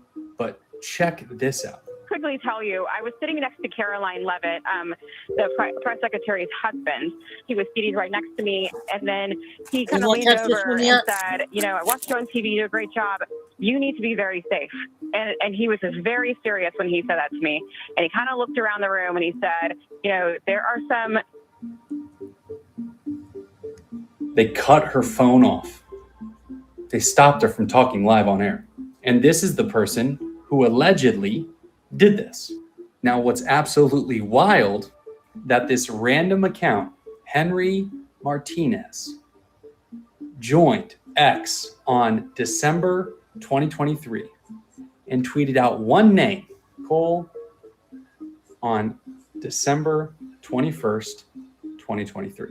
I took this screenshot myself and leave it to Trump to close it out and say, let the show go on. But we're not done, because my good friend Voice, who I'll tag in the description, pointed this out, because there's a motive. And I will say, you know, it's not a particularly secure building. I didn't want to say this, but this is why we have to have all of the attributes of what we're planning at the White House. It's actually a larger room, and it's much more secure. It's drone proof, it's bulletproof glass. We need the ballroom. That's why Secret Service, that's why the military are demanding it. The White House East Wing Ballroom project, where Donald Trump fired the McCreary architects and replaced them with Shalom Bernis Associates. This ballroom, the one that has the blueprint that looks exactly like Solomon's temple. And what does Shalom Bernis Associates have experience with? Doing multiple synagogue renovations, renovating temples. And you remember America Reads the Bible 2026, a historic call to return to God's word that literally finished today, where Donald Trump read the Bible. And he specifically read 2 Chronicles chapter 7, verses 11 through 22. So what does 2 Chronicles chapter 7 deal with? The dedication of the temple, where the Lord appears to Solomon after Solomon finished building the temple, and the Lord gave him a vision, saying, when I shut up the heavens so that there is no rain, or command the locusts to devour the land, or send plagues among my people, if my people who are called by my name will humble themselves and pray and seek my face and turn from their wicked ways, then I will hear from heaven and I will forgive their sins. This is what Donald Trump read. And so is this a play to get the third temple built? I don't know. We'll see. But as Trump said, let the show go on. God bless you and Godspeed. I'll see you next time. I hope that was all right.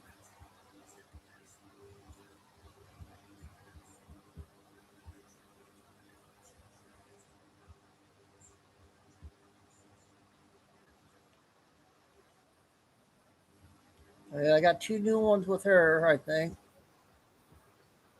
To bring back different methods of execution. I think there's some misunderstanding around this because the media is just saying firing squad, firing squad, firing squad. And so I wanted to bring some information to you so you have it, you can be for it, against it. Doesn't matter to me. So the federal government after 1976 has always had the death penalty, but obviously death penalty differs state to state. So I'm not talking about states right now. I'm only talking about the federal government. And so one of the things that they're wanting to do is expedite the time of which people are convicted to when they are ultimately executed. Just for your information, right now the wait time is 19 to 22 years because of the appeals process. Back in, say, 1990, it was just under 8 years. So obviously that is an increase. And so one of the ways that they are wanting to move this faster is by expanding the manner upon which people can be executed. And so they are adding the firing squad, the gas chamber, and the electric chair back. Now, 5 states do have the firing squad as a manner of death. States can choose to have it and then choose what the manners are, just so everyone knows. Just some history. The last person executed by lethal injection on the federal level was an individual named Dustin Higgs in 2021. He murdered 3 women. So that was the last person executed by lethal injection. There was essentially a 20-year hiatus. Even though the death penalty was brought back in 1976, only 16 people have been executed at the federal conviction level. 13 of them were between the years of 2020 and 2021. When President Biden left office, he commuted the sentences of many people on federal death row to life in prison rather than execution. Right now, it's interesting because I think this opening this up to multiple ways or manners of executions makes it seem like our federal execution is just teeming over. There's just too many people that are awaiting this. I want to tell you that there are 3. There are currently 3 that are sitting on federal death row. I'll tell you who they are. Dzhokhar Tsarnaev, he is one of the individuals responsible for the Boston Marathon bombing. Robert Bowers, who did the Tree of Life synagogue shooting back in, I think it was 2018. And then Dylan Roof, who unfortunately went to the historically Black church and opened fire there. Those are the 3 that were not pardoned by Biden that do remain on federal death row. So I think it's just important to have all of that information, just because I'm seeing a lot of bias in how it's being presented, and you all can have your own thoughts on what you think. Okay, one more. Another former 3-letter word.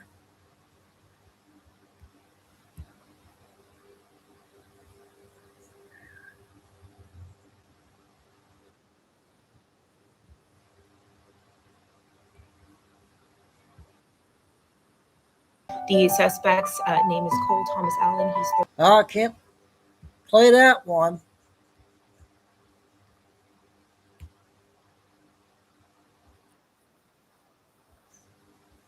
Got 4 with her. At least in my opinion, that I'm going to do this entire series. So let's go. I spent my career at the CIA and NSA and also advised other intelligence agencies. I have my own corporate intelligence firm. All these opinions are my own. This analysis is my own for entertainment purposes only. Everything that I'm talking about is on my Substack. I've written deep dive articles, all the sources. It's all there for you. I'm uploading every video from the series there. Thank you all so much for your support. It means the world to me. Also, one caveat, I did go viral. Part 1 went viral on X and viral on TikTok.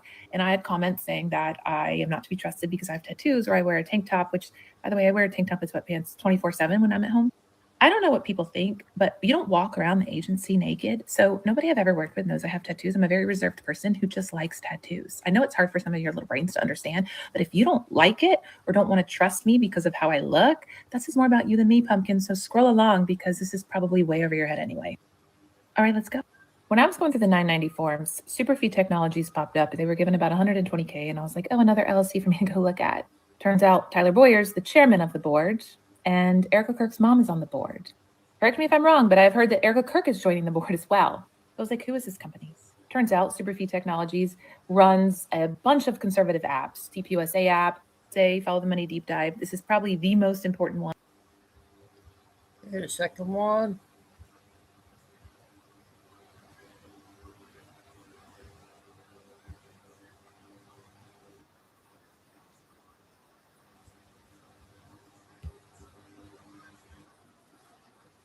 His opinions are my own. This analysis is my own for entertainment purposes only. I do deep dive write-ups and put my sources on my Substack, as well as upload every single video from the series there. Thank you all so much for your support. I have a video coming on my assessment of Erica Kirk. As I was doing that assessment, I came across Proclaim 365. That's her now streetwear brand. But I found it very, very strange that it incorporated 4 months after her and Charlie Kirk started dating. So her and Charlie Kirk started dating September 2018, October 2018 timeframe. Proclaim 365 was incorporated January of 2019. Like, homegirl moves fast. Then I started doing digging. And right now you can see it. There's a website, sells streetwear. I was like, I want to know when this started and kind of how it's migrated. Well, the internet's forever. So there's a place you can go, I'm going to show you in a minute, where you can look up past websites, past website versions. And I did that for Proclaim 365. And what I found was very strange. All right, so to look at a website in their past, you can either Google Doc it, or there's also a site called Wayback. And what that does is it takes snapshots from a bot and it goes to websites and it just scrubs CIA and NSA and also advised other intelligence agencies. I now have my own corporate intelligence firm. Our TikTok lady's not out yet.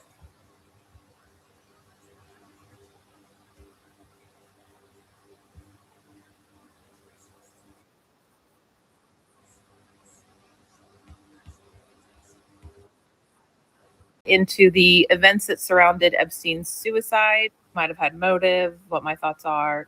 Let's go. I spent my career at CIA and NSA. I also advised other intelligence agencies. I now have my own corporate intelligence firm. All of these opinions are my own. Okay, so July 23rd, 2019. So about 18 days, I think, before Epstein was found dead in his cell on August 9th. They find Epstein with bruises around his neck. He was basically like choked out and they thought he tried to commit suicide. Epstein told his lawyers, hey, my cellmate tried to kill me. His cellmate at the time was a former cop who was in for quadruple murders, okay? We all know they protect cops in there.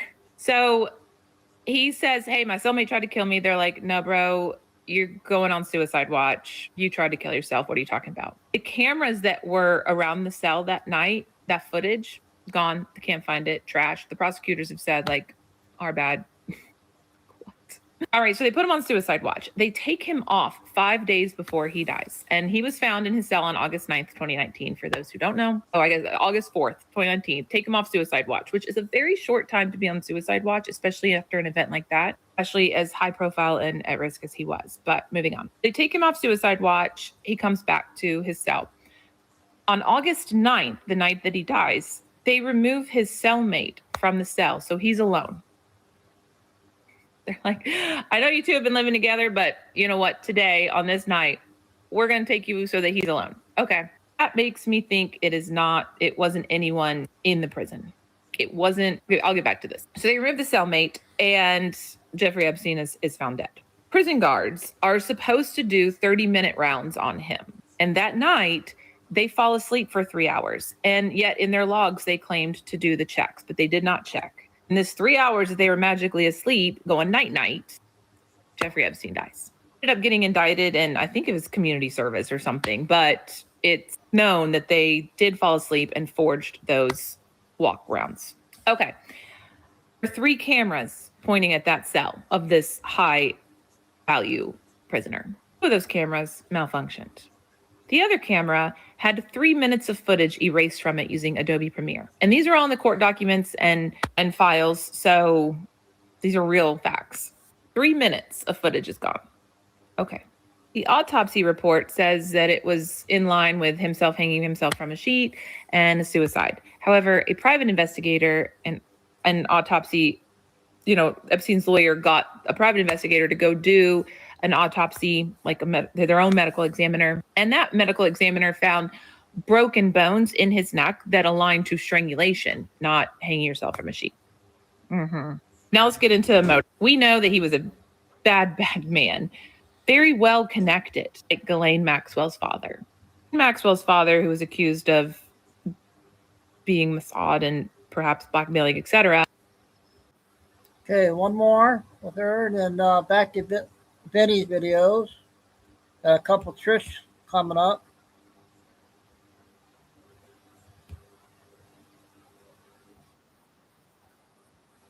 I'm not sure. I don't think we played this one. Started. 1. There will be no Candace Owens slander in my comments. Do you understand me? Just period. 2. Every time I post a video on Erica Kirk, I get a notification from TikTok a few days later saying, you're being bullied. Like, you need to turn on creator care. You're being bullied in the comments. But I'm going to warn you now, Pookies. If you are going to come in my comments and attack me because you believe a hypocrite, because you don't use your brain, then I want you to know now that if I see them, I will find you and I will tell Jesus. And he is not going to be happy. I have done a full follow the money on TPUSA. I have done what I think about Erica Kirk. What I want to talk about right now is a Zoom call that was released yesterday from Candace Owens. And I'm going to play it for you, just the beginning part. Erica Kirk takes over as CEO like 2 days after her husband was publicly assassinated. 2 weeks after he's assassinated, she has her first Zoom call with TPUSA. I want you to listen to this, and then we're going to analyze it, all right?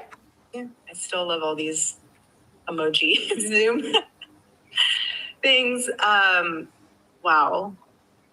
I don't even know where to begin. The fact that we were able to pull off an event of a century, like it's just insane. We had over 275,000 people that attended, and the stadium, overflow, Westgate, insane, you guys. And then you have, was it 100 million? We had thousands that were registered to vote. I think we're at like over 200,000 for merch sales. Don't quote me on that because I think it just keeps like. The event, by the way, that she's referring to is her husband's memorial. So when I listened to that, I was just like, is this chick for real? If I were a TPUSA member, an innocent one, I'd be like, what the hell did I just listen to?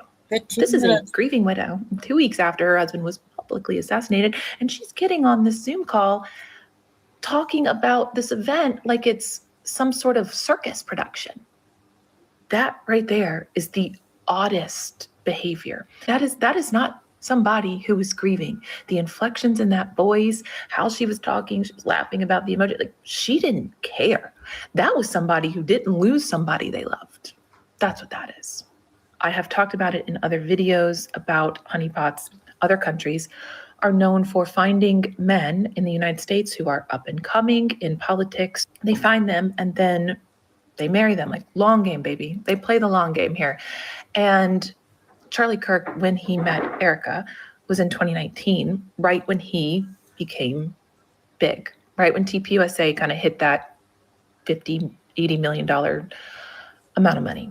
And if anyone tells me that she's going to be the VP on the ticket to Vance, no. Infiltration at its finest. Anyway, what did you guys think when you listened to that? Is that normal behavior to you? Stay tuned. Erica Kirk and TPUSA. Okay. Those are pretty good short clips there. Well, what do you guys think? Do you guys want to keep doing intel, or do you guys want to see King Charles at the White House? Let me know how many wants to do that while I play Benny 9-minute one.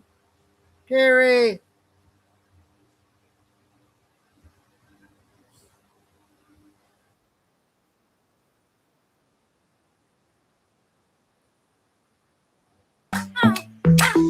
Something massive just happened, and Jimmy Kimmel is most likely going to lose his show this week. And let me explain why. Here's how Jimmy Kimmel, when a far left-wing activist and agitator who's violently attacked federal agents with a firearm, brandishing a firearm, and then lost his life. Here's what Jimmy Kimmel had to say to Alex Preddy.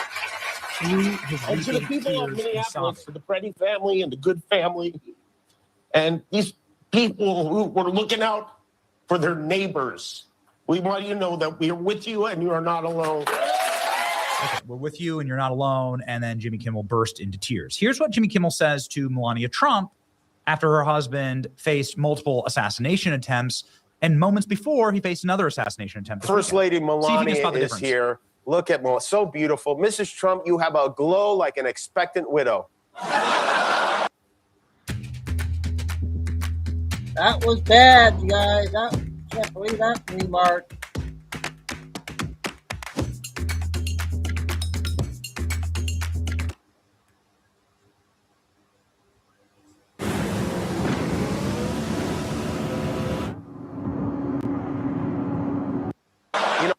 So let's parse that language here real fast. It's important to do that in this circumstance.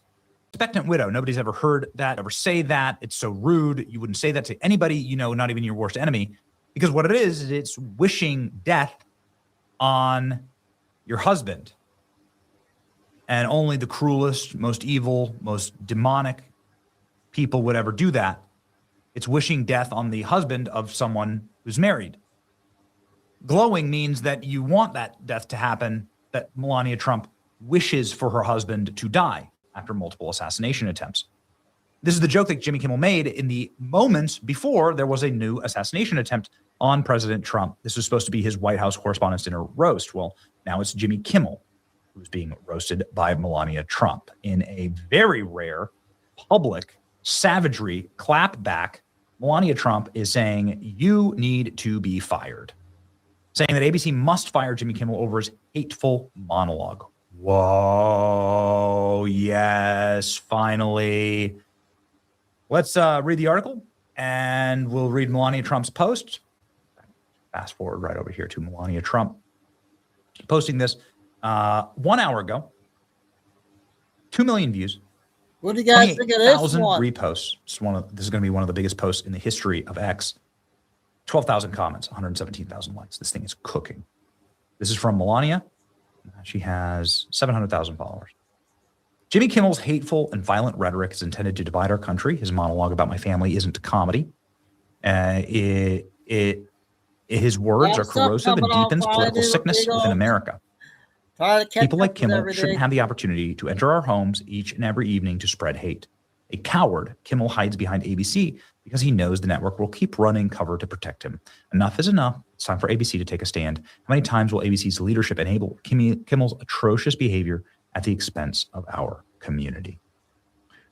A couple of things here just off the dome. Jimmy Kimmel is making an assassination joke. He's made assassination jokes before. Over the weekend, this is with the the joke. MAGA gang desperately trying to characterize this kid who murdered Charlie Kirk as anything other than one of them. And so this is Jimmy Kimmel saying that the kid who murdered Charlie Kirk is MAGA. That Charlie had it coming. This is what this comment means. That Charlie deserved to die because he's MAGA and that MAGA killed him. And then he went on to make more jokes at the expense of Charlie Kirk's family. And the people who hit back at Jimmy Kimmel last time were shows like ours. I went savagely in the paint there. And it should have been even more people, quite frankly. But nonetheless, we were able to get Jimmy Kimmel stripped from his broadcasters. Enough of this. I'm not saying that there should be speech regulations. I'm saying that there are speech regulations for federally licensed broadcasters, okay? This is something that was set up 100 years ago. Melania is dead right when she says right here that Kimmel shouldn't have the opportunity to enter our homes and spread hate. They enter your homes because they use federal infrastructure, billions of dollars worth of federal infrastructure to reach every single house in America for the public good, for the public interest. This is what a federally licensed broadcast charter is. There's equal time, rules on this kind of stuff. You shouldn't be able to use the taxpayer money in order to rig an election. We know that that gets blown out of the water, but this is like a bridge too far. Making fun of the assassination of President Trump. That's a bridge too far. And they're using broadcast. It's not like Jimmy Kimmel's doing this on his YouTube channel. He's using federal tax dollars to do it. And so this is why Melania has them over a barrel, calling for Jimmy Kimmel's firing. The internet responding. Kimmel is a coward. Melania Trump breaks silence. Hateful and violent skit. And in case you're wondering if this is something that, is just Jimmy Kimmel sort of popping off the top, a few things here. One, Jimmy Kimmel has script writers. And these kind of scripts, these kind of things go through a very long and lengthy legal process. Jimmy Kimmel's show provides. Okay, so now let's like pretend this is his first day of prison, okay? And this is Jimmy Kimmel role-playing Donald Trump in prison with other prison inmates. Now, these are guys who went to prison. So, a lot of time and a lot of effort went into this. Donald Trump, in this sketch, goes to the prison guards for help, and then he gets stabbed to death. Oh, out of town. That's what happens in this sketch. This is the depravity of Jimmy Kimmel's programming. This is Jimmy Kimmel live action role playing the death of Donald Trump. He has done this many times on his program. It has to be shut down. for the good of the country, this needs to be shut down. Like, the show needs to be ripped off the air. You shouldn't be allowed to use the public taxpayer funds in order to do this. Go to CNN, go to your own YouTube channel. Although this would be against the terms of service of YouTube to do this. Are people reacting? 1 in 3 males over 40 experience drips and dribbles. But imagine being this comfortable with it. Kimmel, our First Lady, Ms. Trump, you have the glow like an expectant widow. Not only does it say that she deserves to lose her husband, but that she wants to lose her husband. That's what he's saying. That Melania Trump wants her husband to die. What a cruel and evil thing to say about someone. Again, this is the FCC's broadcasting licensures. These are all the rules to be a federally licensed broadcaster. These are all the rules that you have to that are stipulated in order to get false or misleading advertising, offensive advertising, broadcast materials. In order, like there's a ton. This isn't an attack on free speech. These are the laws. You can give up your broadcast license at any time and not have to deal with any of this. It's not an attack on free speech, morons. Amen. Fire Jimmy Kimmel.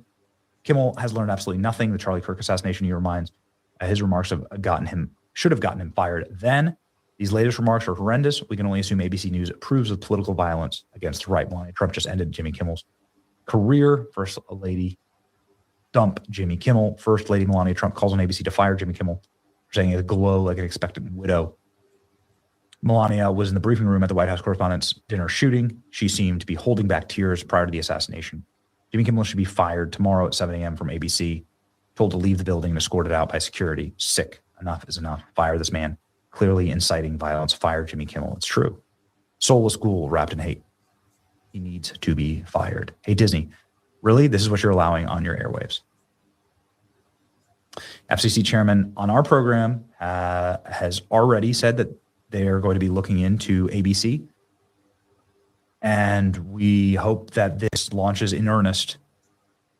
And we believe that Jimmy Kimmel should have his show stripped off of the actual carriers for this. It needs to be done now. Enough is enough. How many people are going to have to die? People have already died. People in the MAGA movement have already been shot and killed by leftists, inspired by Jimmy Kimmel. How many more need to die, right? Do it now. End Jimmy Kimmel's show. Go.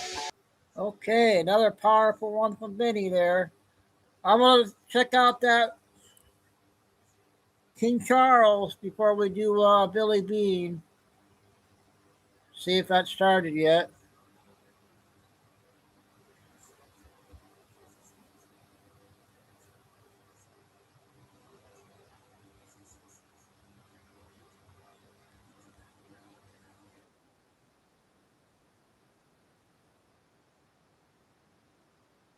Hasn't started yet.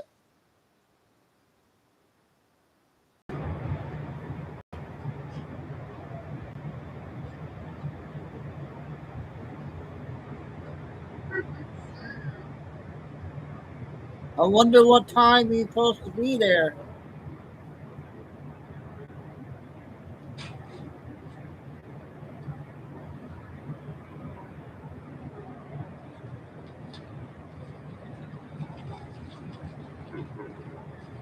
I think it's going to be after we get off the air, I think, you guys. Because we only got an hour left until the first show is over.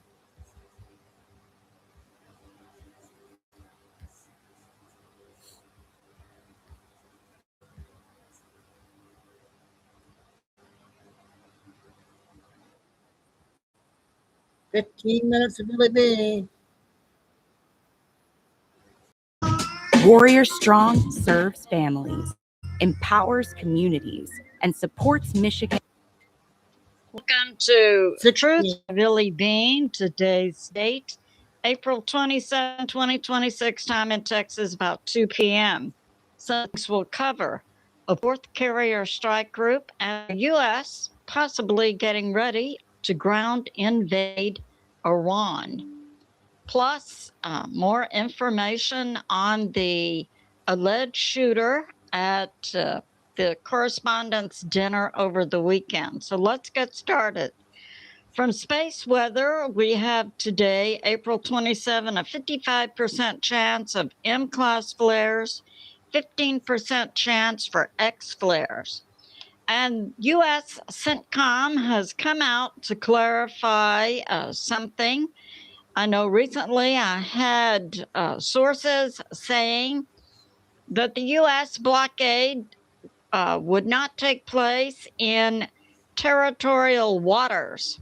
Territorial waters are what's called the Exclusive Economic Zone, EEZ, that extends from a body of land out 12 miles.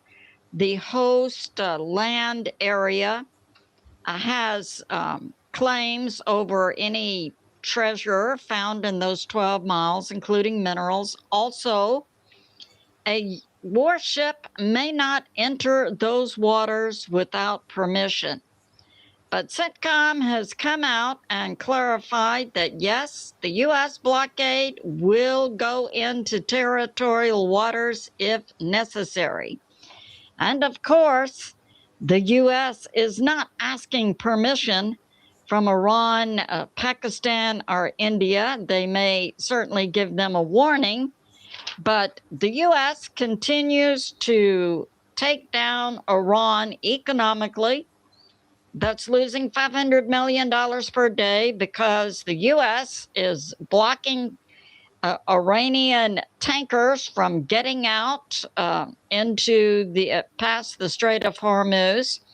The U.S. is also blocking ships from going into Iran to pick up oil, and I believe they may be allowing humanitarian ships in with food and medicine and so forth after the U.S. goes on board and searches the ship. So that's going on. And we have this. So we had that shooting at the Washington Hilton in Washington, D.C. over the weekend at the White House Correspondents' Dinner. Arrested was 31-year-old Cole Tomas Allen, alleged to be a teacher in California. Clarification has come out. He is a tutor in Torrance, California. He is to be arraigned today, and we know at least 2 charges. Arraignment is being announced over the weekend by Judge Janine, who's now the D.C. attorney. He will be charged with shooting a Secret Service officer whose life was saved by his vest, his armored vest. We understand he was treated at a local hospital and is to be okay. The shooter, also Saturday, was taken down by Secret Service. He was armed with a rifle, a pistol, and knives. All, of course, the weapons were taken away from him. He got off 5 to 8 shots, one of which hit the Secret Service officer in the chest, but he was saved by his vest. Saturday night, the shooter, Allen, was also taken to a local hospital. He had not been shot. He was being taken to a local hospital for evaluation. So that's going on with that shooter, and thank God there were no deaths, just one injury, and that Secret Service agent is going to be okay. And we have intel now that a 4th carrier strike group is being deployed to the Middle East, the USS Eisenhower. Now, it's unclear exactly where the Eisenhower is, but most recently it was in Norfolk, receiving a maintenance update. Its exact location now in the water is unknown, but U.S. intel says it's also being deployed to the Middle East. We also have unconfirmed U.S. intel, meaning we don't have a lot of sources, just a few, that the U.S. military will begin a ground operation May 10 into Iran, and that the U.S. military will be engaged in Iran until February of 2027. So that's going on. We have this from 2C TV, that the U.S. has seized $300 million worth of Iranian oil, also in the Indian Ocean. So the U.S. military blockade is blocking the Persian Gulf area from Oman over to Pakistan. It's blocking Iranian ships coming out and also ships going to. And the U.S. military is also seizing Iranian tankers anywhere in the world. And Iran continues to lose direct oil money, $500 million per day. Plus, the U.S. has seized tankers away from the Persian Gulf worth about $300 million. We know today the foreign minister of Iran, Arachi, under orders by Valhadeh, the leader of the IRGC, it appears in Iran, the IRGC, a paramilitary group. The IRGC is not the government military. That's a separate group. The IRGC is a paramilitary group that historically had been under the command of the mullahs, ayatollahs, and so on. But we now know the ayatollahs are no longer in control. The Iranian government is no longer in control. Instead, the IRGC, a paramilitary group, is in control. Arachi, on orders from the IRGC, recently went Pakistan, Oman, back to Pakistan, and is now in Russia. We know that Russia and China are rearming and supporting Iran in its military moves against the U.S. So that's going on. And we have this. And we know that the IRGC is running out of money. I'll be surprised if we see Russia giving Iran money, because we know Russia is engaged in a major combat effort in Ukraine. We have this from Israeli News Live, that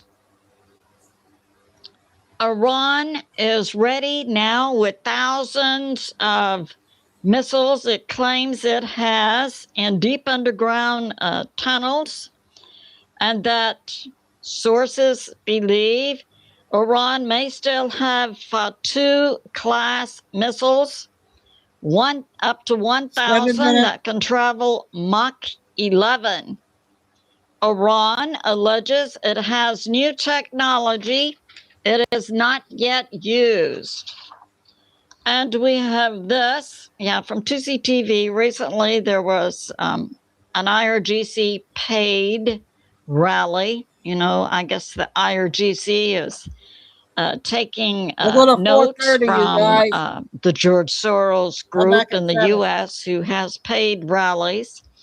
Well, the IRGC has paid rallies also, and they put up large posters with pictures of ayatollahs, and it's being remarked that these posters also included as deceased, a memorial, also included the picture of Ayatollah number 2, Mustafa Khomeini.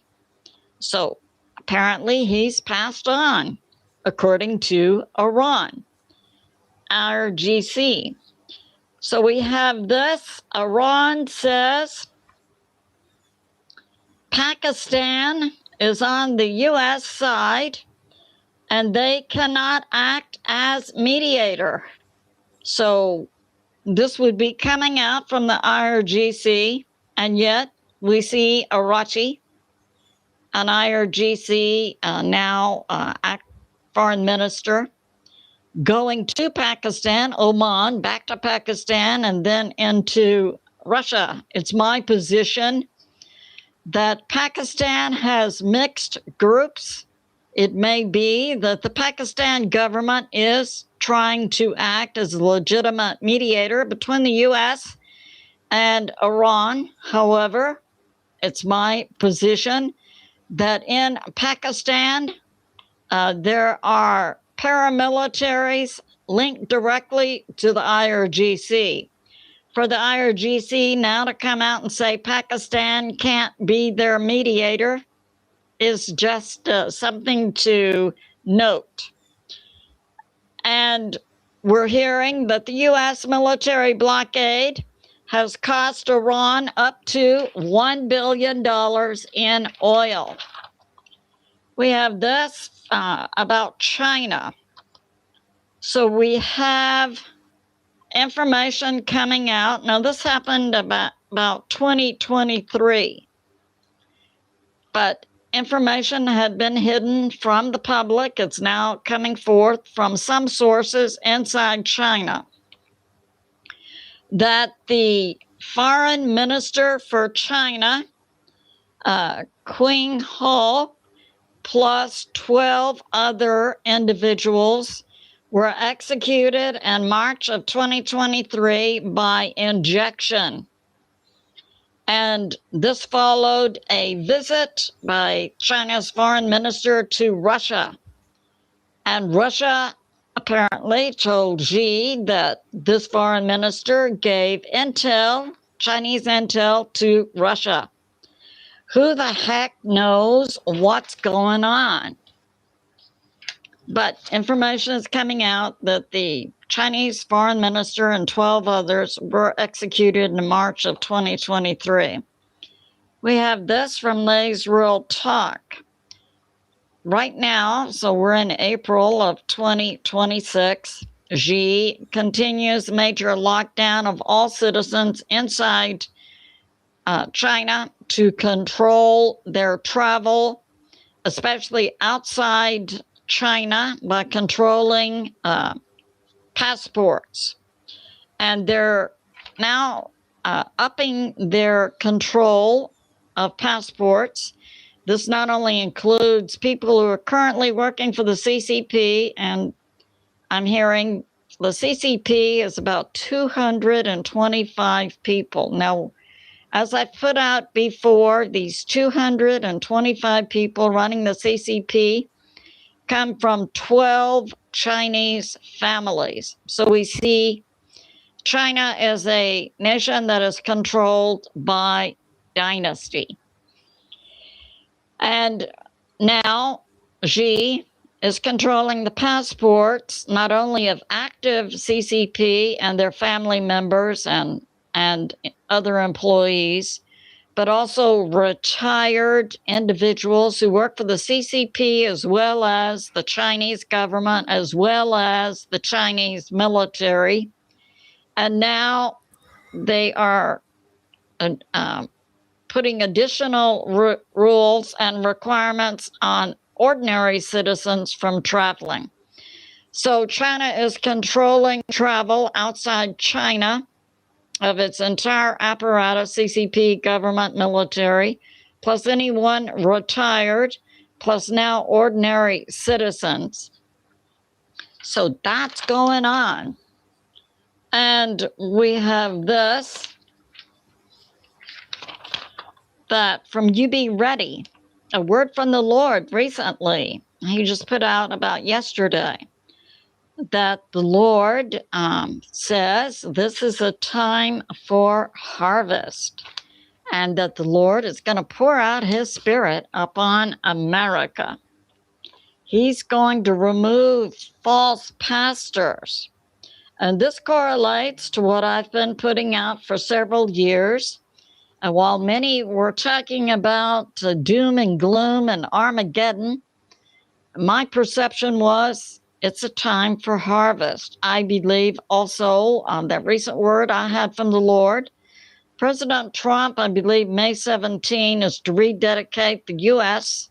back to God and using George Washington's prayers as models. And what I got from God was President Trump taking that action will renew the covenant of America with God and bless us going forward another 250 years. So this concludes my flash update. I love you, and I'll see you soon. This time. Okay, the first Billy. I'm going to do 2 more, you guys. I got to save my energy for the second show. The plane crashed the other day. Did you guys hear who was on there? One of the senators died on there. She, North Dakota. And then I want to play only 5 minutes on both. There's 2 5-minute ones I'm going to finish off.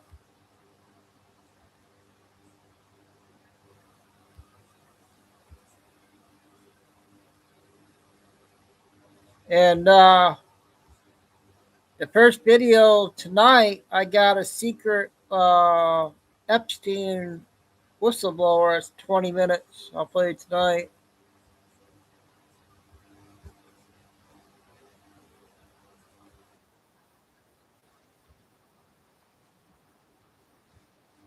Over the course of the last few weeks and last few months, including the fatal incident at LaGuardia Airport and a new report of the NTSB detailing exactly what happened on that fateful day as a crash between a plane and a truck at New York's LaGuardia details busy conditions for air traffic controllers. A post from the New York Times saying LaGuardia Airport's failure to put transponders on emergency vehicles played a role in the fatal crash between the Air Canada passenger jet and an airport fire truck last month. This, according to investigators. We're also hearing potentially some of the final moments of it here on Live Now from Fox.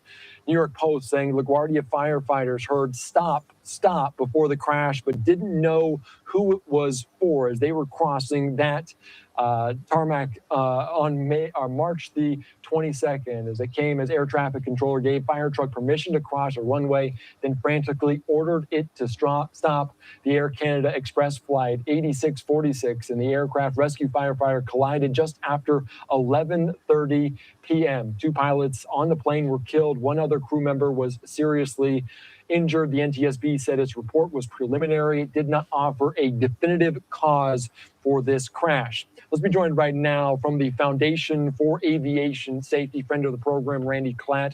Randy, thank you so much for joining us. We spoke to you in the immediate aftermath following this incident. What did we learn? What were the big takeaways from this new NTSB report? Thanks for having me today, Andy. Yeah, the report is just what it says. It's a preliminary report, so it doesn't do any in-depth analysis of data or come up with conclusions as to what caused this, but it does lay out the facts as they know them, as they discovered them in this first 30 days. There were a few issues that are a little striking to me. Most of the data in there we were well aware of pretty soon after the accident, but there were a couple of things that jump out at me. First was that when that airplane was at only a quarter of a mile from the airport, from landing, is when the truck was cleared across. So the first thing that I can see from that is obviously the air traffic controller, who had 18 years of experience, simply missed that. He just missed the position of the airplane, forgot that he cleared into land, or didn't think it was that close, or it just skipped his mind. Part of that being the fact that they had this other emergency going on at the airport. So lots of things going on. He cleared it to land earlier and then cleared a truck across. So there's the first mistake. And we could go into a lot of detail as to what might have caused that mistake by the controller. But nevertheless, he was cleared. And that's way short. I mean, that left that air crew with very little chance to do anything, even if they would have seen the truck across. And I mean, we can go more into detail of what happened later if you have the time here. But that's the first setup, or that's where it really started to go bad. The fact that the truck was still like 400 feet from the runway when it was cleared means that it took quite a while to get across the runway. We talked about this the last time we talked. It's a 200-foot wide runway. You've got 400 feet in front of you now before you even hit the runway. So it started to accelerate. It was moving across as it was cleared. But it had a long way to go, and it took several seconds to get there. And of course, in that time, the jet gets much closer and comes right to touchdown. So those things are interesting to me. The other factor that comes in here is that the collision actually occurred, as they lay out the timeline, only 2 seconds after the aircraft's nose wheel touched the runway. That's incredible to me, that knowing how far they landed down the runway is important. So that's another plane crash. I got a 5-minute one on what's his name that died. 4-minute one.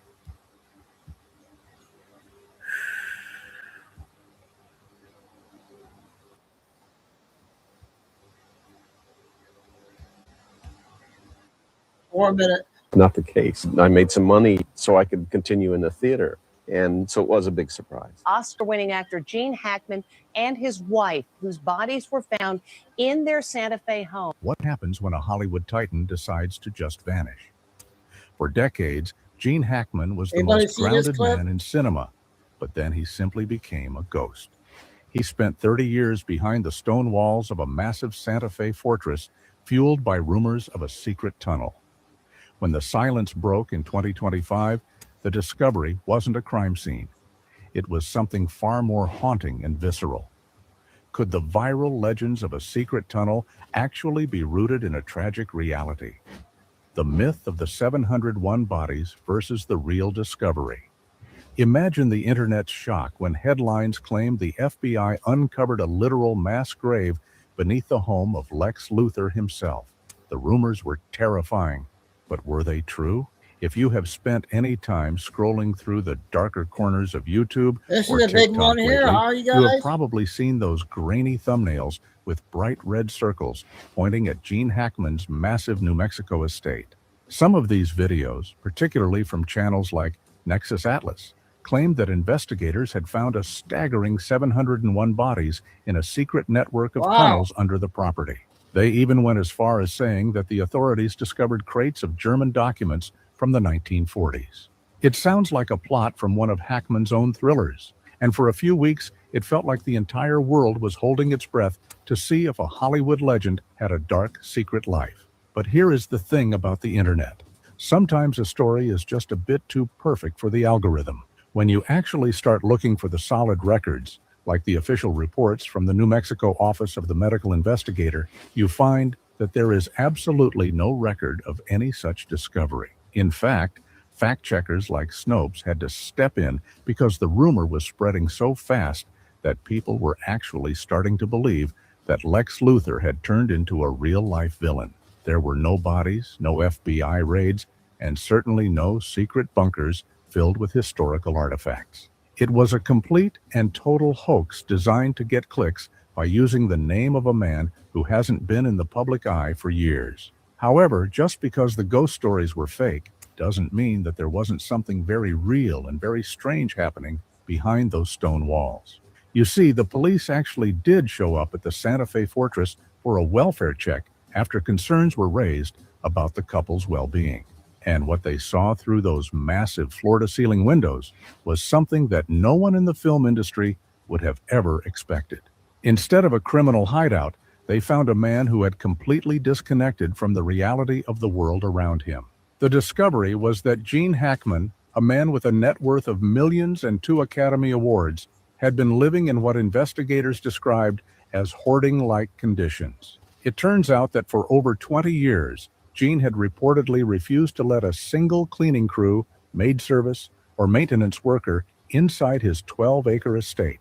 When the authorities finally looked inside, they didn't find a crime scene, but they did find a literal tunnel of his own history. There were rooms piled ceiling high with thousands of boxes, old film scripts, and personal memorabilia that created a narrow maze throughout the house. It was as if he was trying to bury the famous version of himself under a mountain of his own past. Can you imagine being one of the biggest stars on the planet and then choosing to live in a house where you can't even see the floor because of all the memories you have piled up?